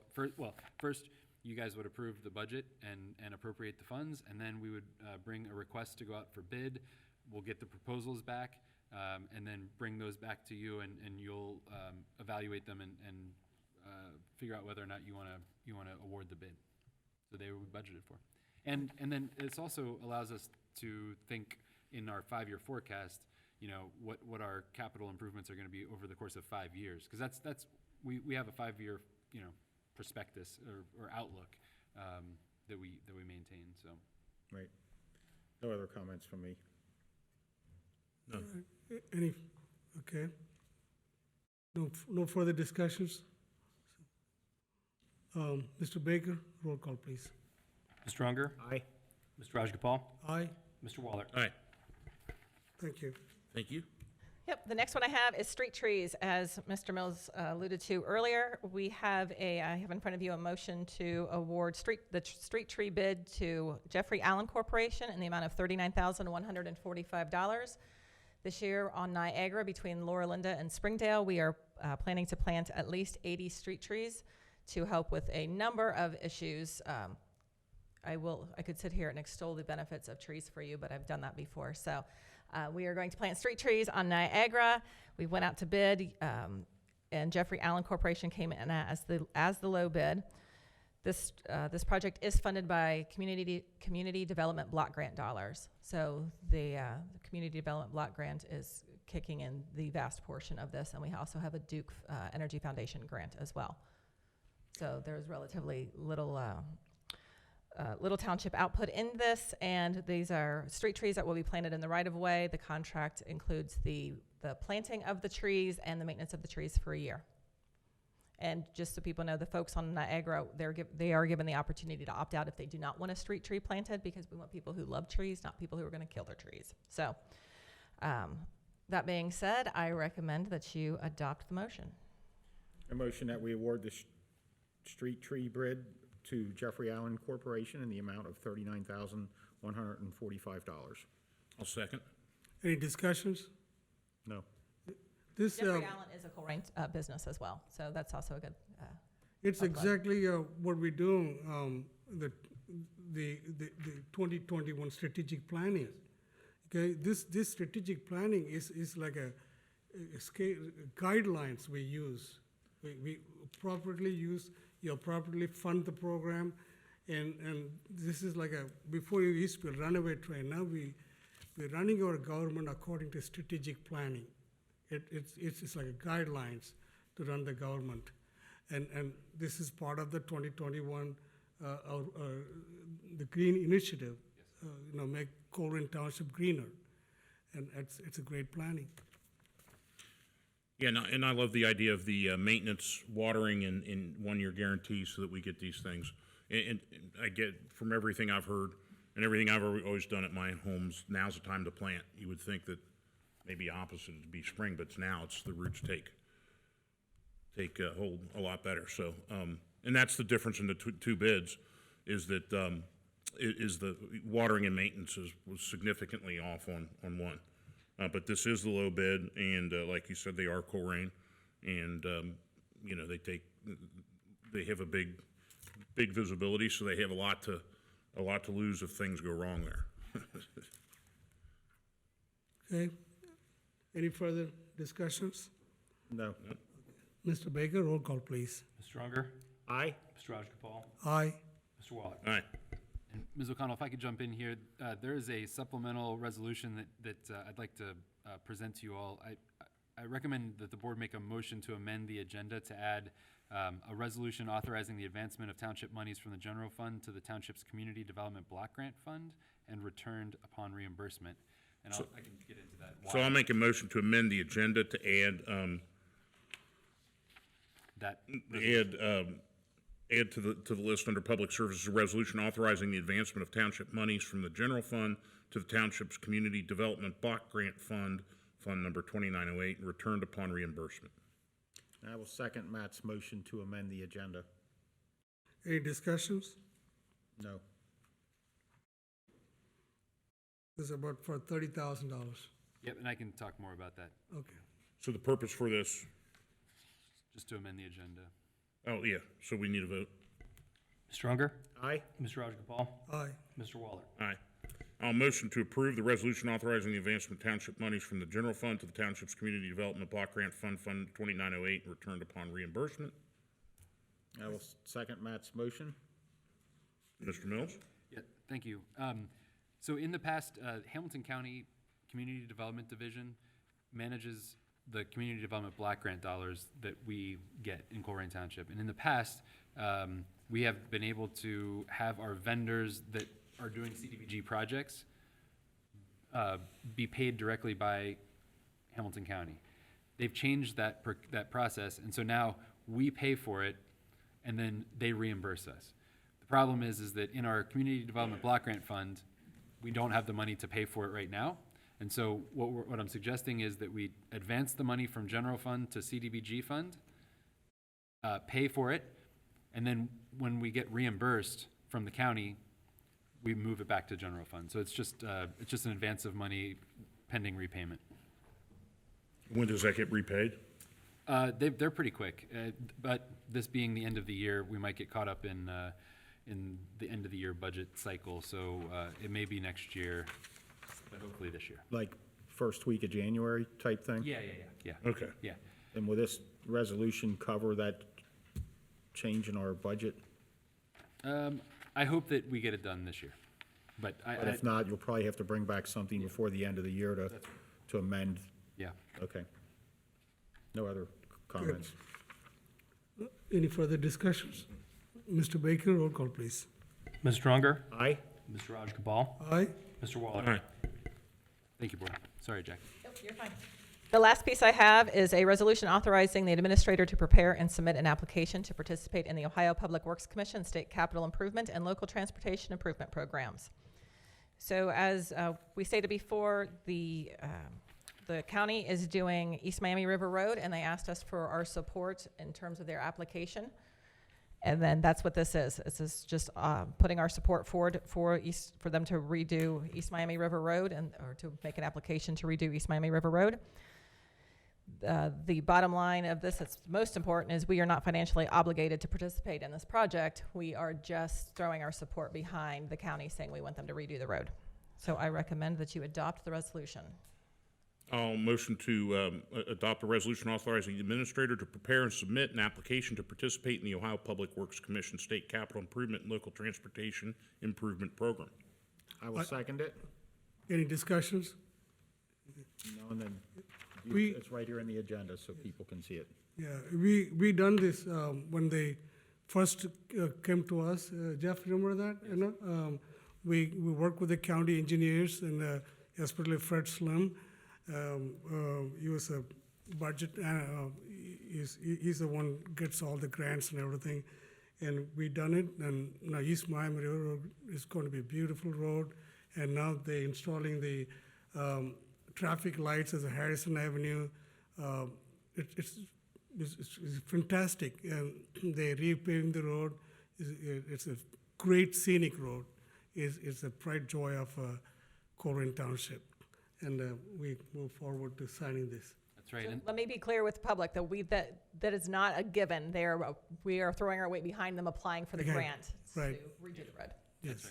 And it's a road resurfacing project from Dunlap down to what's called on Google Maps Bachman Lodge, but and then there's a slip that's occurring right now, and so they're trying to shore up the western side of that road with a retaining wall and do some under drainage so that the water that is eroding the road will.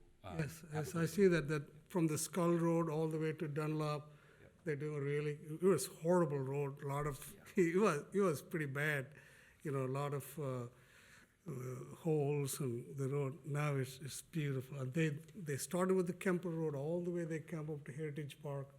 Now it started with Skull Road, now it started with the Harrison Avenue, all the way to Thompson Road, now building all the way closer to the Blue Rock. It's like I said, all the drainage they're building there's no flood. Water thing in the East Miami River Road. Amazing work they're doing, like a retaining walls and all that. It's amazing work. Okay. All right, Mr. Baker, roll call, please. Ms. Stronger? Aye. Mr. Rajagopal? Aye. Mr. Waller? Aye. Thank you, gentlemen. Thank you. Thank you, Ms. O'Connell. Thank you, Jackie. The next items on the agenda are in old business, and these will be presented, the first one at least, will be presented by Mr. Jeff McElravy, our finance director. He's going to be talking about financial policies.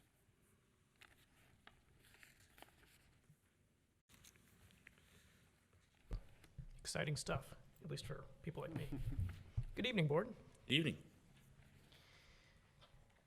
So, we are here before you this evening to take up, hopefully for action, a set of financial policies that were on the board agenda for discussion at your last meeting. These policies are the result of work that has been done over the last several years from members of this community, from staff, and we think that they are important building blocks for the future financial health of the township and an important way to communicate to external stakeholders our philosophy in terms of financial management for the township. So there are a number of policies available for you or on the agenda here this evening. There's an update to the existing purchasing card policy. And then there are a series of new policies, one related to budget and revenue, one related to cash, one related to the acceptance of credit cards, one that talks about debt management, one related to fraud, one related to the management of the township's investments, a uniform guidance policy, which is something that is a requirement from the federal government. In order to receive federal funds, we are obligated to follow their 200 and some pages of uniform guidance. So this policy says that we will in fact follow federal law, and a fund balance policy.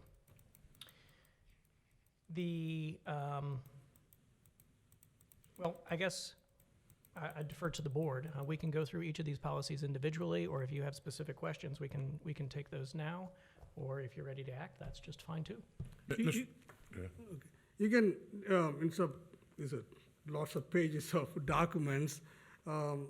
Just let our residents know, just give a synopsis of each, what is new, just give a brief summary instead of going through each policies. Sure.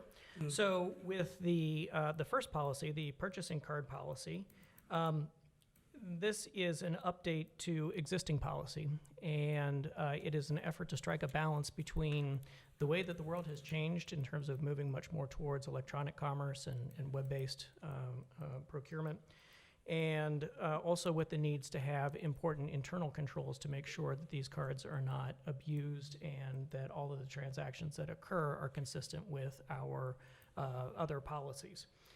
So what the policy does is lay out the number of purchasing cards that the township would have. This actually reduces the number of cards by a few. And then specifies the individuals who are the authorized users. And these are the people who would be the primary people who are responsible for the management of the cards and how they are used. And in most cases, this is the department directors and senior leadership in the township. And then it also allows for designees of those authorized users, because there are plenty of times where it makes a lot more sense for the person who is going to use the material to be the one to go buy the material, rather than having a department director go to Lowe's or Home Depot or pick your vendor. So that allows that flexibility, but it also obligates those individuals to follow the same policies as if they were the authorized user.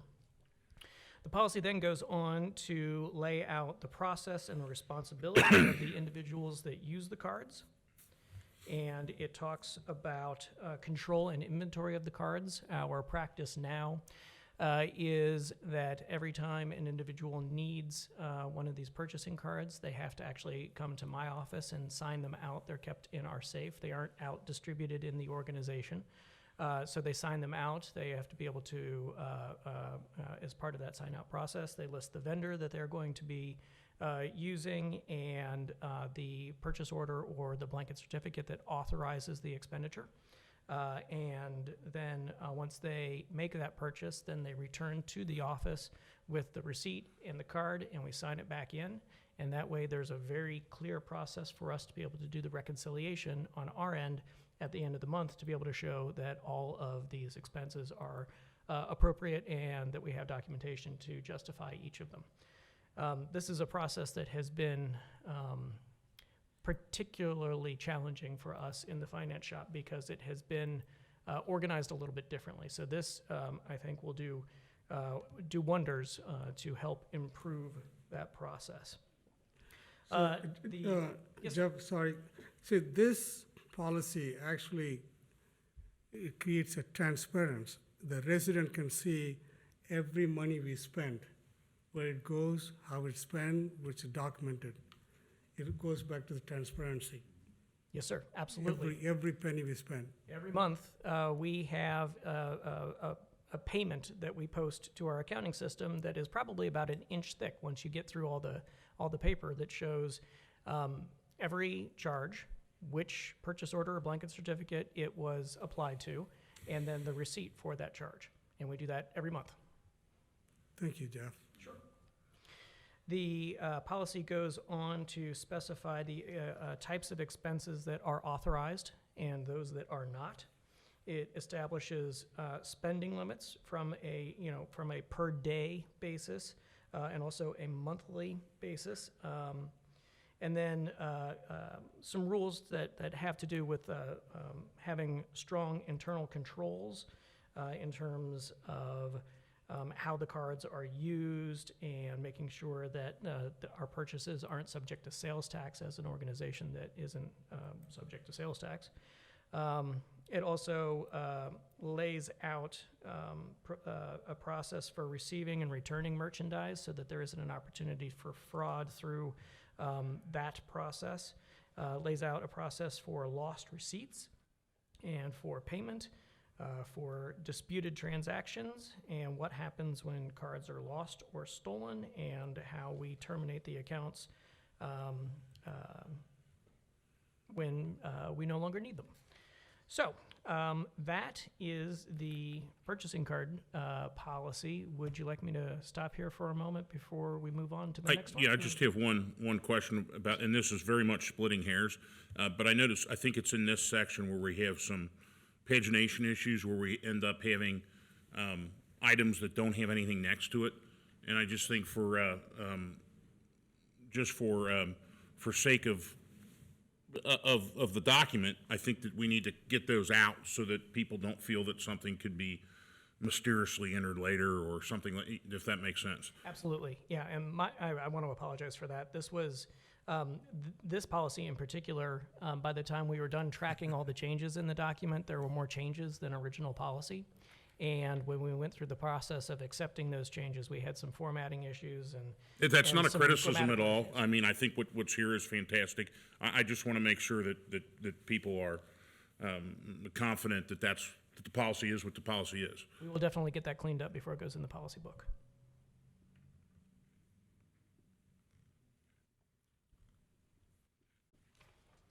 Right, go ahead, Jeff. Okay.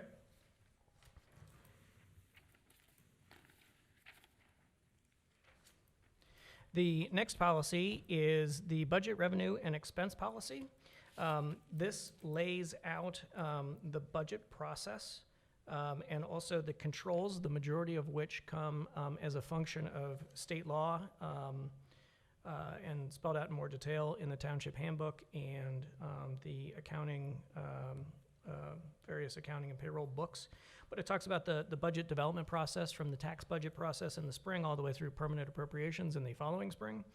And then when and how it is appropriate to make adjustments to that over the course of the year. It calls on staff to do what we currently do, which is to track where we are from a revenue budget and appropriations status standpoint on a monthly basis to make sure that everything is trending as we predicted, and if not, to make changes as early as possible in the budget year so that we aren't having to make painful changes at the end of a budget cycle in order to remain in budget. And it also describes the Certificate of Estimated Resources, which is something that we are obligated to file with the County Budget Commission when there are significant changes to our financial position, and also at the end of each fiscal year. Mr. McElravy, if I could draw your attention to the appropriation authority section. If you could maybe do a little bit deeper dive when you talk about the trustees set the fund balance, but the finance director can change line items. How specific, so fund balance would be, for example, like fire fund, right?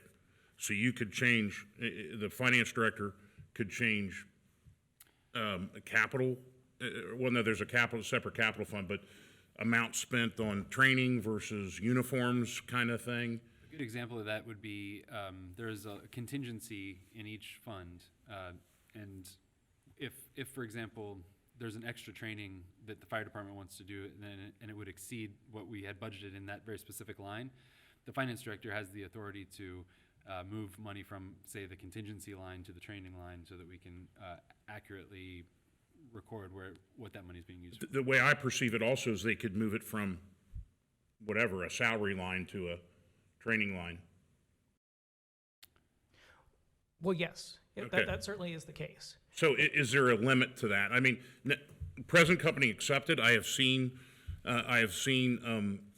different municipalities and townships that perhaps there becomes kind of animosity between department directors and people switch things around. And I'm not saying that about you. I'm saying that this is our rule book for everybody in the future. It's not that I don't trust you. I don't trust the guy next to you, the person that follows you. What limit is there to say that you can't just move everything from just off the fly example from salaries to training? Sure. So several things. Okay. First, the township the trustees adopt a budget that sets the appropriations for each fund. And we do not have the authority under state law to transfer funds from one fund to another fund.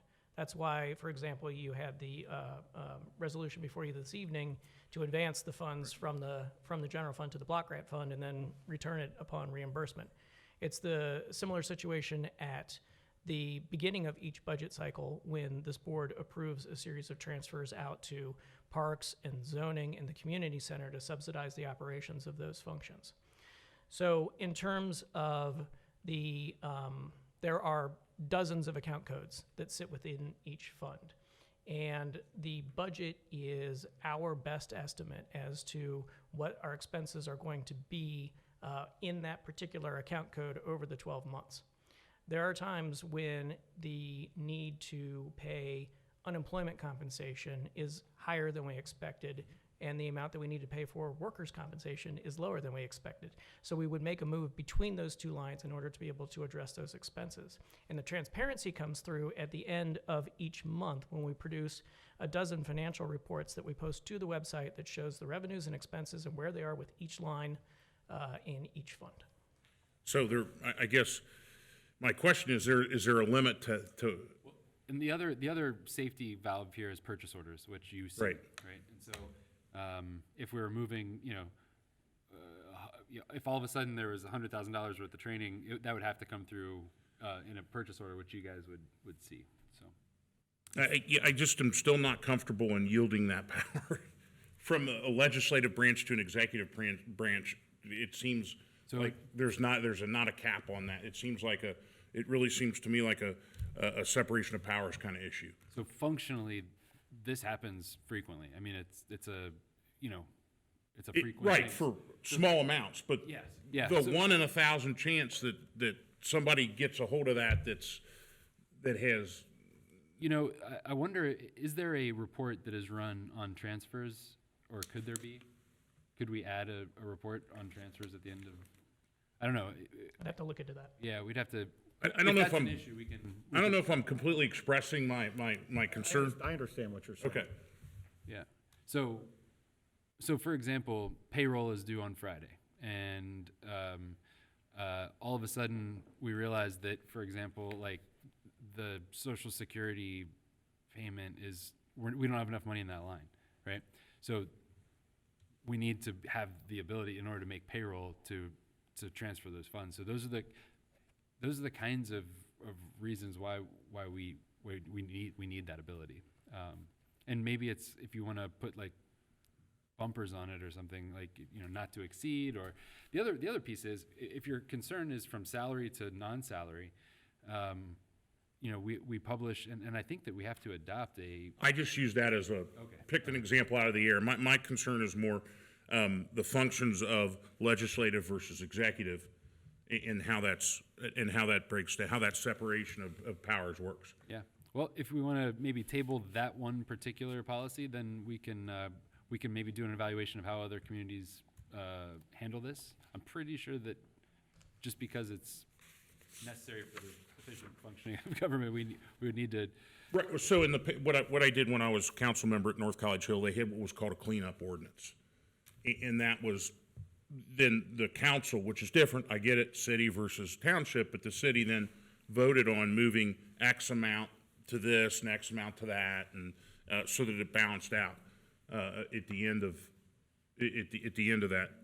And we do that here. Right. With the budget reconciliation. Yeah. Yep. But at some level, I think that they do that. It seems to me they did it on as needed basis, not at the end of the year kind of deal. Yeah. And we do that as needed too with our resolutions that authorize like fund balance increases or appropriation increases for certain funds. Right, within funds, but not inter-fund. Right. Intra-fund. Yes. Inter-fund is blocked, but not intra. Yeah.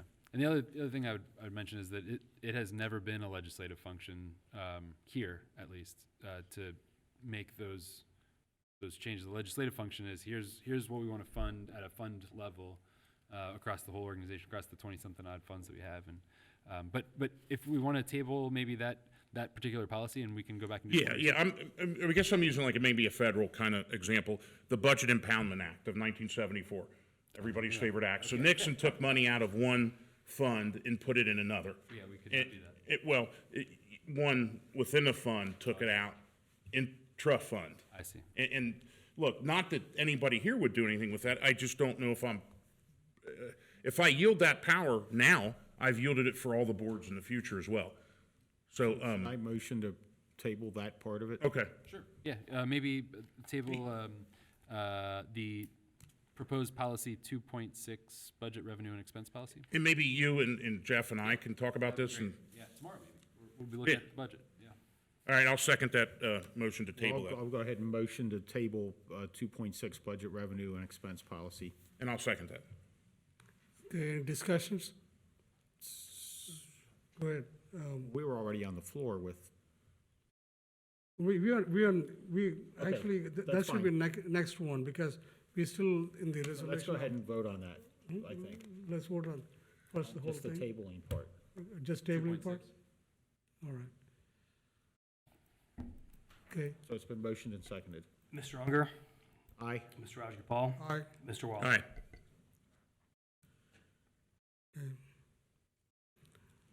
We could continue with this, your other policy, please. Make synopsis, you don't need to go on whole things. Okay, very good. Tons of pages here. Sure. The next policy is the cash handling policy.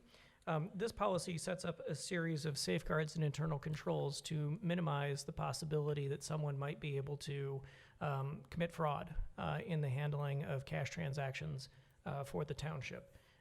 Cash is the most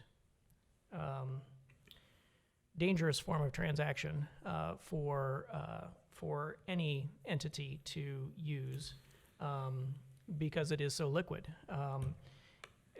So what this does is set up a series of practices and internal controls to make sure that the possibility for anyone to commit fraud while working for the township is limited to the greatest extent possible.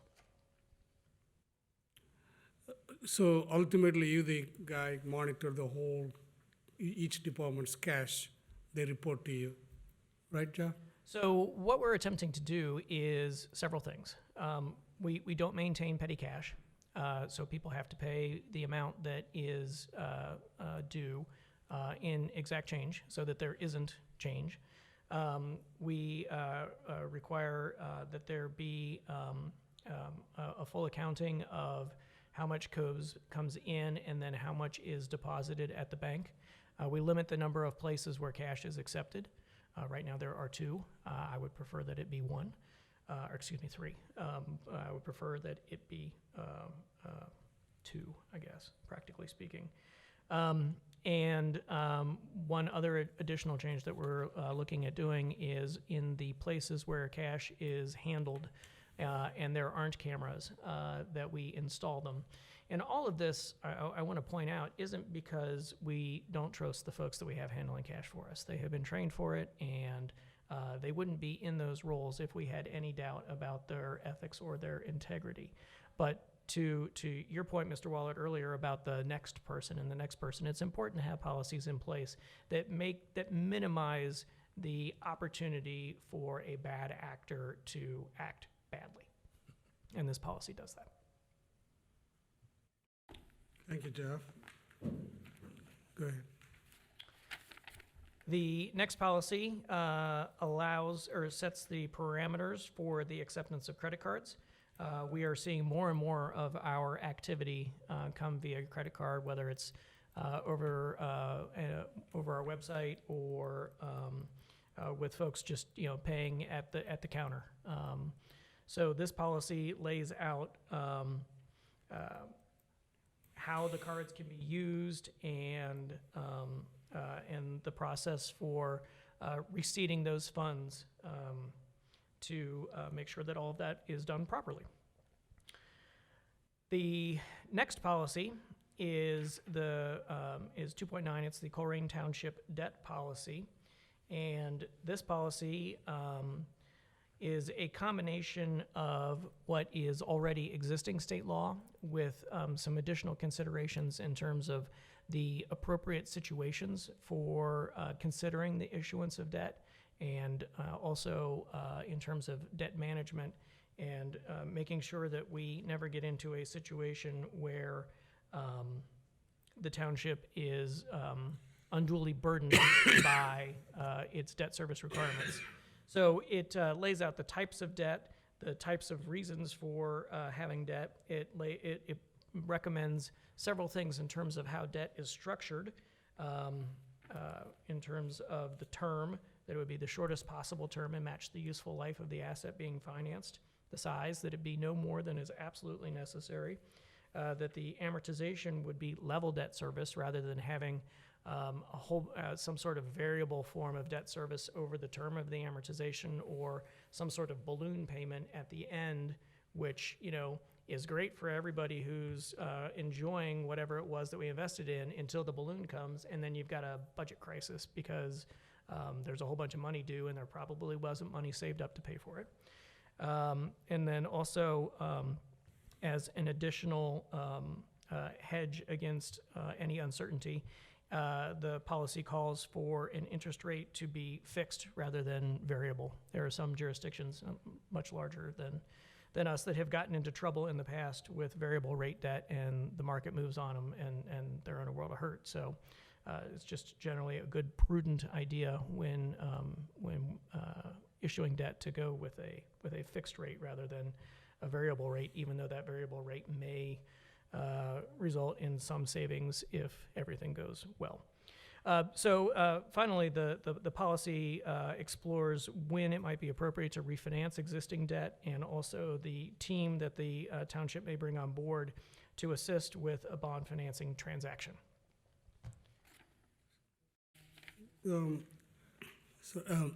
Right now, we got an excellent credit rating.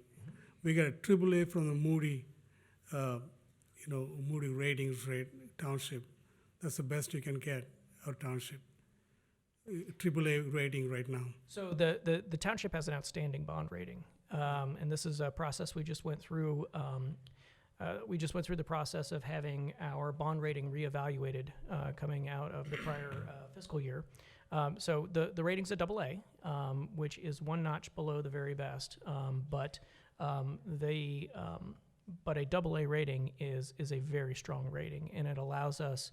It would allow us, if we did decide to go to market, to secure debt at an interest rate that would be very attractive compared to a number of other jurisdictions, even in our region. Thank you, Jeff. The next policy is the Colerain Township fraud policy. I think probably the thing that is most interesting about this policy, it lays out examples of fraud, but more importantly, if what this policy says, and this is consistent with state law, is that if someone suspects that there may be some fraud that is occurring in the township, the remedy isn't to go to the township. It isn't to go to the administrator or the president of the board or the fiscal officer. The remedy is to go to the state auditor. And they have a system set up where you can contact them to report any suspicions of fraud. And if the state auditor were to determine that there may be a basis for an investigation, then they would do so. This policy also lays out, and again, this is a function of state law, protection for those who go to the state and to report any potential fraud. So it's a standard whistleblower protection, and this policy recognizes that that is a function of state law as well.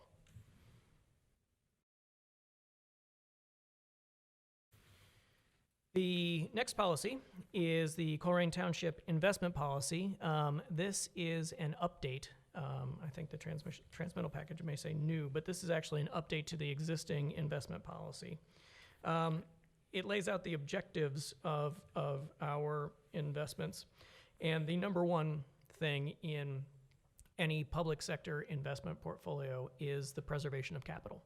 We aren't chasing high returns. What we're trying to do is earn a little bit of money on our idle cash and do it in a manner that we are never going to be in a position where that principal amount that we have invested is diminished as a result of a change in the market.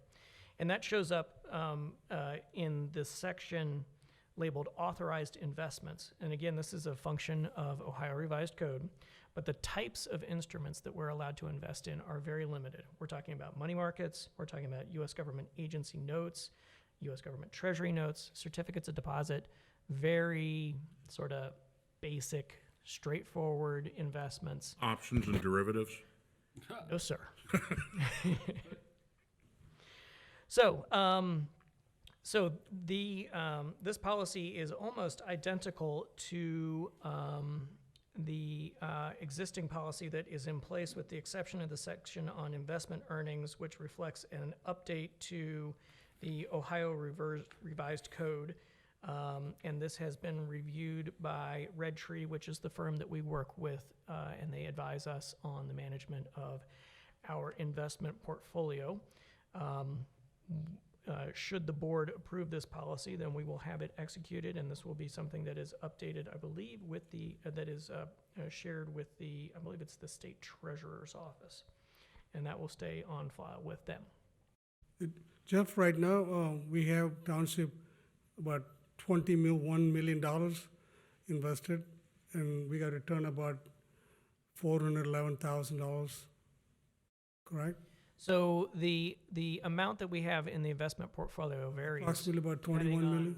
The time of the time of year. I think if memory serves, I think we're right around 15 right now. 15, yeah.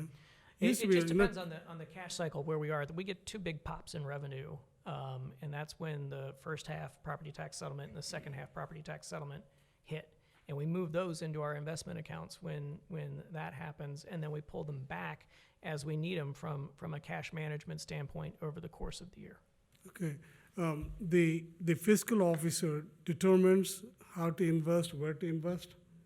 Or does the fiscal officer consult with yourself, finance director?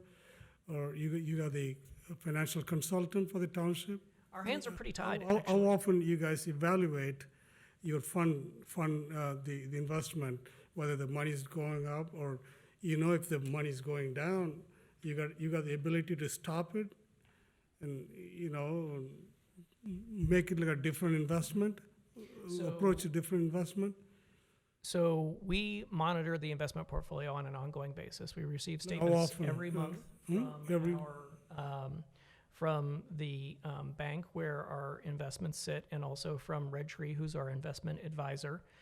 They provide advice, particularly when we do get those two big pops in revenue with the property tax, about the best place to place those funds in order to earn as strong a return as we can, consistent with the limitations that we have from state law in terms of the types of instruments in which we're able to invest.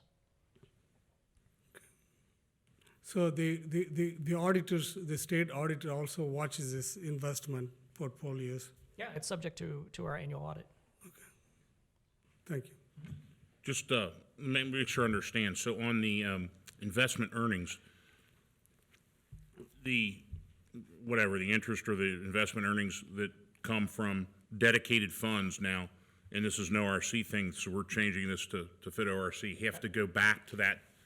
So if it's, I don't know, police fund that earned X amount, that X amount has to go back to police. Do I understand that? So the longstanding policy of the township has been that the vast majority of the investment earnings off of the portfolio are credited to the general fund, because that gives us the maximum flexibility to be able to address the priorities of this board, to address the needs of the community. If we were to change that policy to direct those funds back to the special revenue funds like the police fund or the fire fund, that is, I think, something that this section of the ORC permits. I don't want to get out in front of the administrator, but it's a can, not a must. Is that what we're getting at? It is a can. Okay, not a must. Okay. And I think because I prefer going back to the general fund. So as do we. Okay, we're on the same. I didn't mean to interrupt, but I think you're preaching to the choir on that one. I think that I read it at first as if it would have to go to those dedicated funds, which honestly would be an accounting nightmare to begin with, to select which interest came when and things like that. So, okay, I'm sorry. No, not a problem at all. Any other questions about the investment policy before I move on? Okay. The next policy I referenced in my introduction. This is the uniform guidance for the management of federal grants. We are fortunate to have received significant funding last year and then also over the next 2 years from the federal government in order to, as a result of the CARES program, and then for these next couple of years, the American Rescue Plan. And what comes with that is an additional level of scrutiny and auditing from the state auditors, which they in turn share with the federal government. And the rules that the federal government provides for the management of the American Rescue Plan funds and any other federal funds for that matter is something called the Uniform Administrative Requirements, Cost Principles, and Audit Requirements for Federal Awards. It's 200 and some pages, and it changes from time to time. And rather than include those 200 pages in our policy book and take our policy book from that to that, we reference this by providing the link to the website so that everybody always has the current version of those of the uniform guidance. And basically what this policy says is that it is the policy of the township to follow federal law.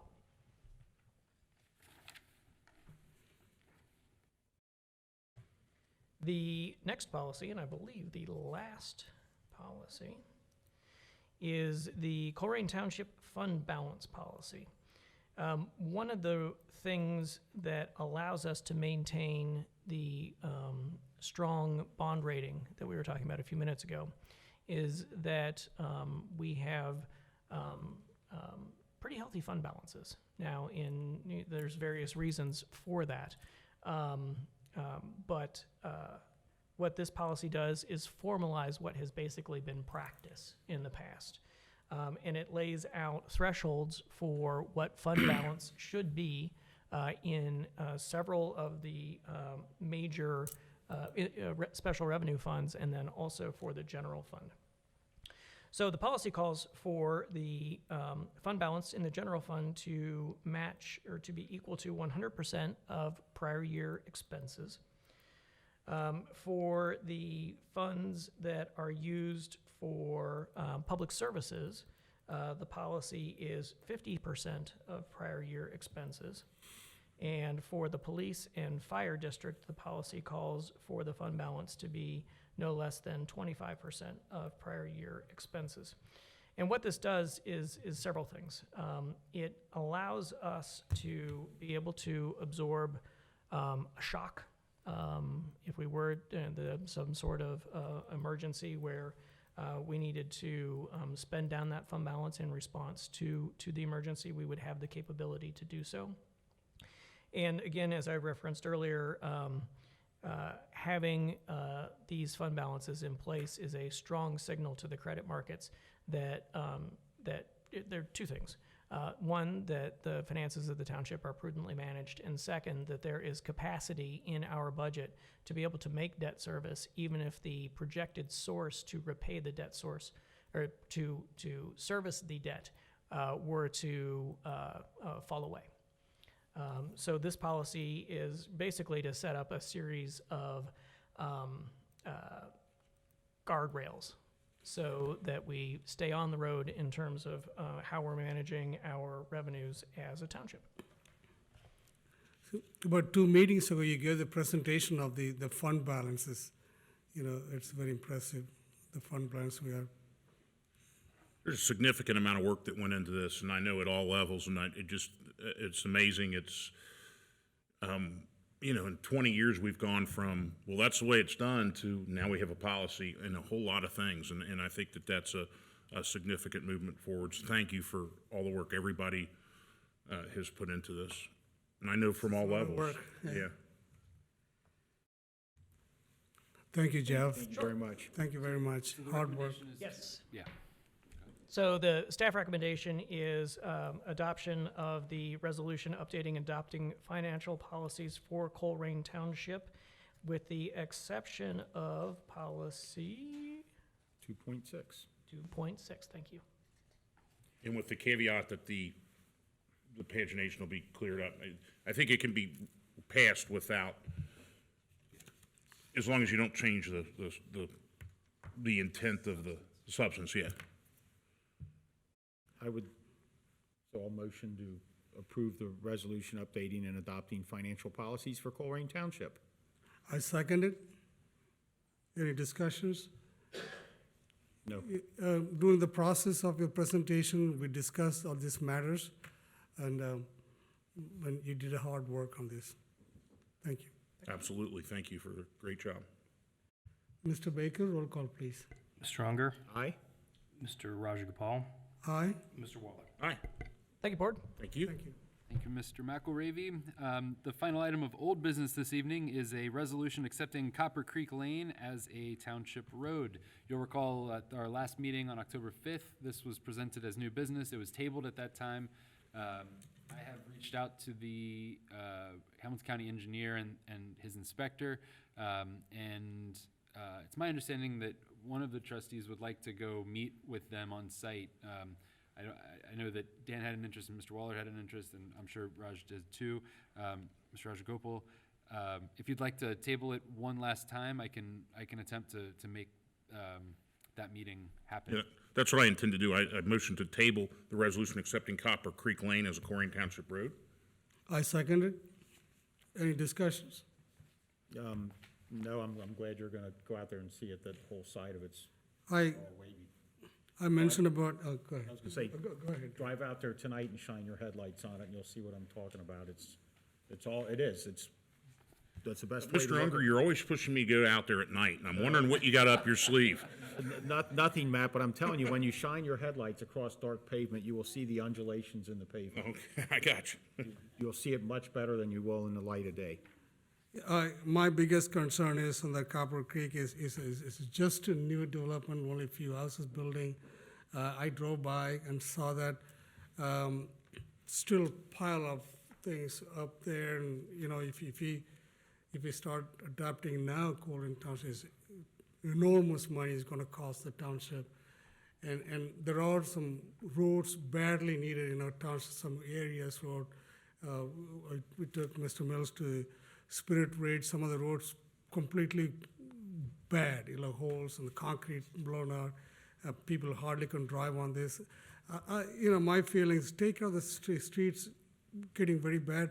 I know the Copper Creek is a beautiful developments, and the project is not done yet, and they're still in the process of building it. When you go ahead and take the township initiative and adopt this, and then it's going to cost enormous money to go back again to redo the road. I'll wait till that at least most of the project house is built over there, then we'll evaluate at that time. No other comments from me. Okay. I will point out that our exercise may be futile because the way the ORC works is that if we don't accept it, they tell us we've accepted it. So, but that said, I think that, as Mr. Mills sometimes says, good folks can disagree about certain issues, and maybe we can work some things out with the county engineer so that we can get a more appropriate seeding of that land. Sure, Mayor. I think it's still time to work with the county engineers. I think it's a fantastic development. The houses are beautiful homes there. I think we need that type of the developments, the housings, most expensive homes in our township. I completely, agree with that. But we got to evaluate how you're going to spend the money. Okay, thank you. Mr. Baker, roll call, please. Mr. Unger, Aye? Mr. Rajagopal, Aye. Mr. Waller. Aye.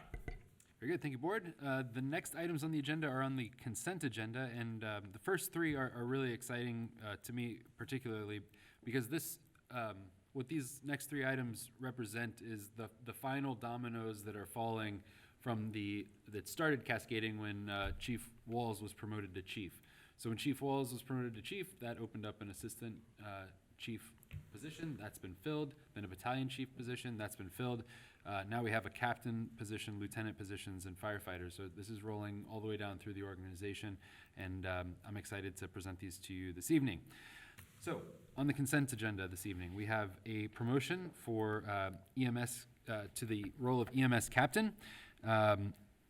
The recommendation is to promote Lieutenant Eric Dower to the EMS captain in the administrative bureau. That fills the vacancy that's that was created by the promotion of Battalion Chief Shane Packer. Lieutenant Dower was the successful candidate following an internal process, promotional process, and contingent upon the adoption of the motion this evening.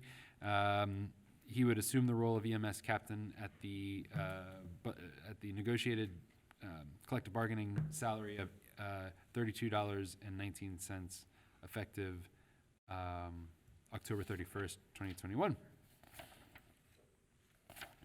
The next promotion is to the position of fire lieutenant.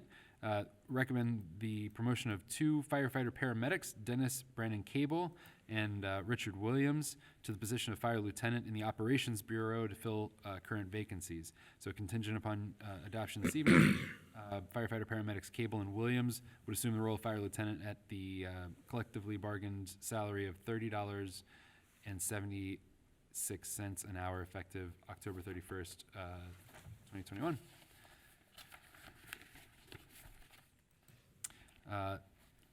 The next item is a promotion to the role of full-time firefighter. The position of full-time firefighter was posted. We received applications and conducted interviews. Conditional offers of employment have been extended to Brandon Barnes, Zach May, James Riley, Tony Vandergraft, David Wegman. The wage for this job is $17.75 per hour for 53 hours per week. Contingent upon your approval, they would be eligible to begin work on October 31st, 2021.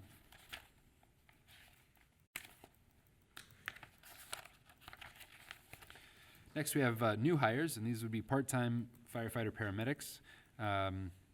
This position was posted. We received applications and conducted interviews, and a conditional offer of employment was extended to Tara Stuckey. The wage for this job is $16.41 per hour for 30 hours per week. Contingent upon your approval, she'd be eligible to begin work October 31st. Next, we have a new hire of a part-time firefighter EMT. The conditional offer of employment following review of applications and interviews was extended to Savannah Brown. The wage for this job is $14.94 per hour for 30 hours per week. Contingent upon approval, she'd be eligible to begin work on October 31st. Next, we have a new hire in the police department. This would be for the role of police officer. After reviewing applications and conducting interviews, conditional offer of employment was extended to Nick Weber. Wage for this job is $25.48 per hour for 40 hours per week. Contingent upon board approval, Mr. Weber would be eligible to begin work on October 27th of this year. Next, we have a donation acceptance in the Public Services Department. This was mentioned earlier by Mrs. O'Connell. The township is grateful for a $5,000 grant donation from Duke Energy Local Impact Fund from their foundation, and this is to in support of our street tree project on Niagara. So this is going to go a long way in helping us make that neighborhood more beautiful. Next, we have a contract that I signed with T-Mobile. This was a cell tower lease amendment. We have a cell tower on this property, and they were looking to add a generator to that site, and the agreement allows for that to happen. A motion to approve consent items A through H is provided in the meeting pack. Seconded. On item H, the cell tower lease agreement, is that located at 6,000 Thompson Road, or is that located here on Springdale? Second.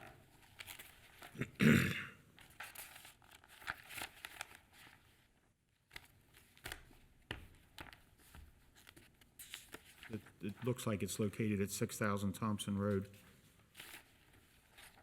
Yes, Which I'm is the sorry. other- I'm with- sorry. Yeah, okay. That's another site that we have. Yes, 6,000 Thompson Road. Okay, and that's fine. That's my question. Okay, any further discussions? Mr. Baker, roll, none? Mr. Unger? Aye. Mr. Rajagopal? Aye. Mr. Waller? Aye. Thank you, board. We've accomplished a lot tonight. Okay, the next on the agenda is a fiscal office report. Thank you, Board. I will be brief. First, we have a couple of renewals from the Ohio Liquor Control Board, renewals for all of the local speedways, as well as a change in ownership, the Colerain Sunoco. Those were approved without